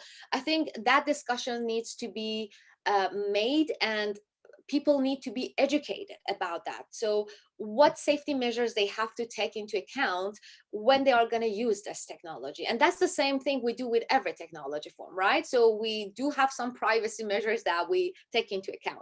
However, personally, as a researcher who tries to look at the positive side of the technology, so I would like the knife to be used in a nice way for cooking, not for killing. I am more interested in for the technology to work for now. And I know as a researcher who's working in this field that it's not working yet. So it's working under very controlled environment and very specific stimulus, but we are far, far from the moment that I can tell what you're thinking, what you're going to do, what sentence you're going to make. And I think to be first close to that that future, and then have more serious discussions about ethical issues. That was my personal opinion. Yeah. Well, thank you so much. Thank you. I don't know if there are other questions. I just wanted to briefly remember Mariam mentioned the Geminoid and her work with Ishiguro Lab, and I remember that a few years ago, many years ago, we hosted Ishiguro and the Geminoid in our lab.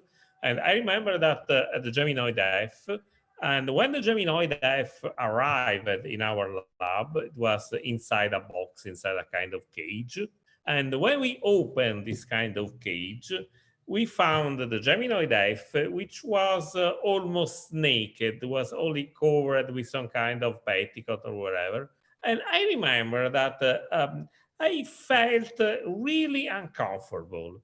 It was a kind of a violation of privacy. I know very well that it was a robot, of course, and whatever, but it was stronger than myself. I felt some kind of a violation of privacy. So it was like, it is interesting in some sense to the investigation of our inner reaction to the Geminoids and to something which is in some sense so similar to our body, to our natures. Yeah, that's true. So I think already the human likeness there, the fact that this does have the shape of a human, and you know that Ishiguro Lab usually does not allow you to take photos when they are disassembling or assembling the robot. It's prohibited. They have like security people around to check that nobody is going to take that picture. And the reason for that is that first, they do not want to shatter the illusion that this is a real robot, you know, it's a real person. And the second, because it's gross. It really looks gross when you have legs and hands that look like human.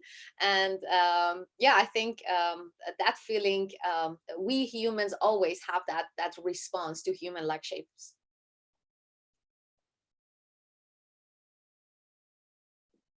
So thank you.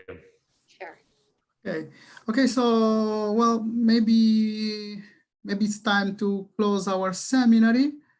So thank you, Mariam. Thank you, everybody. I don't know, maybe thank you for to the attendance also. I don't know if Isis, you want to add something? Thank you very much. Oh, sorry. Oh, sorry. Was just to ask: is the YouTube gonna be available later? Yes. Sure. I will give you the link. Yeah. Yes.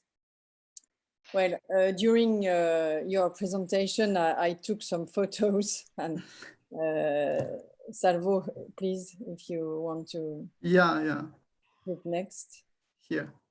Well, so, and I took more than these, but it was too many on the slide. Of course, Salvo will give us the link. For the moment, I think, because it is always, it is still, sorry, in live, so we can not have the link. We have to wait at the end, but we will give you, of course. Thank you very much. Regarding at least because probably not only, but the project Mariam told us, Regio Deal, I don't know how to pronounce, sorry. Yeah. I think, I'm sure we have collaborations, we have possibilities of collaborations in our lab. Oh, that's excellent. Then let's talk about it. So we, at least we have 2 persons, but unfortunately they are not here. But we will talk. Well, let's say. Absolutely, I'm very much looking forward to that. Let's do that. The project that I introduced is actually recently funded, so we haven't kicked it off yet. We're in the process of hiring a PhD that will work for us and collect the data. But that's, I think it's a 3-year project, but we are not going to stop there. So I'm hoping that more funding from the Air Force is going to flood in. So we'll see. Okay. Well, thank you very much. Okay, thank you. Very, very. Okay, thank you very much. Thank you all. And I'd like to thank the other speakers.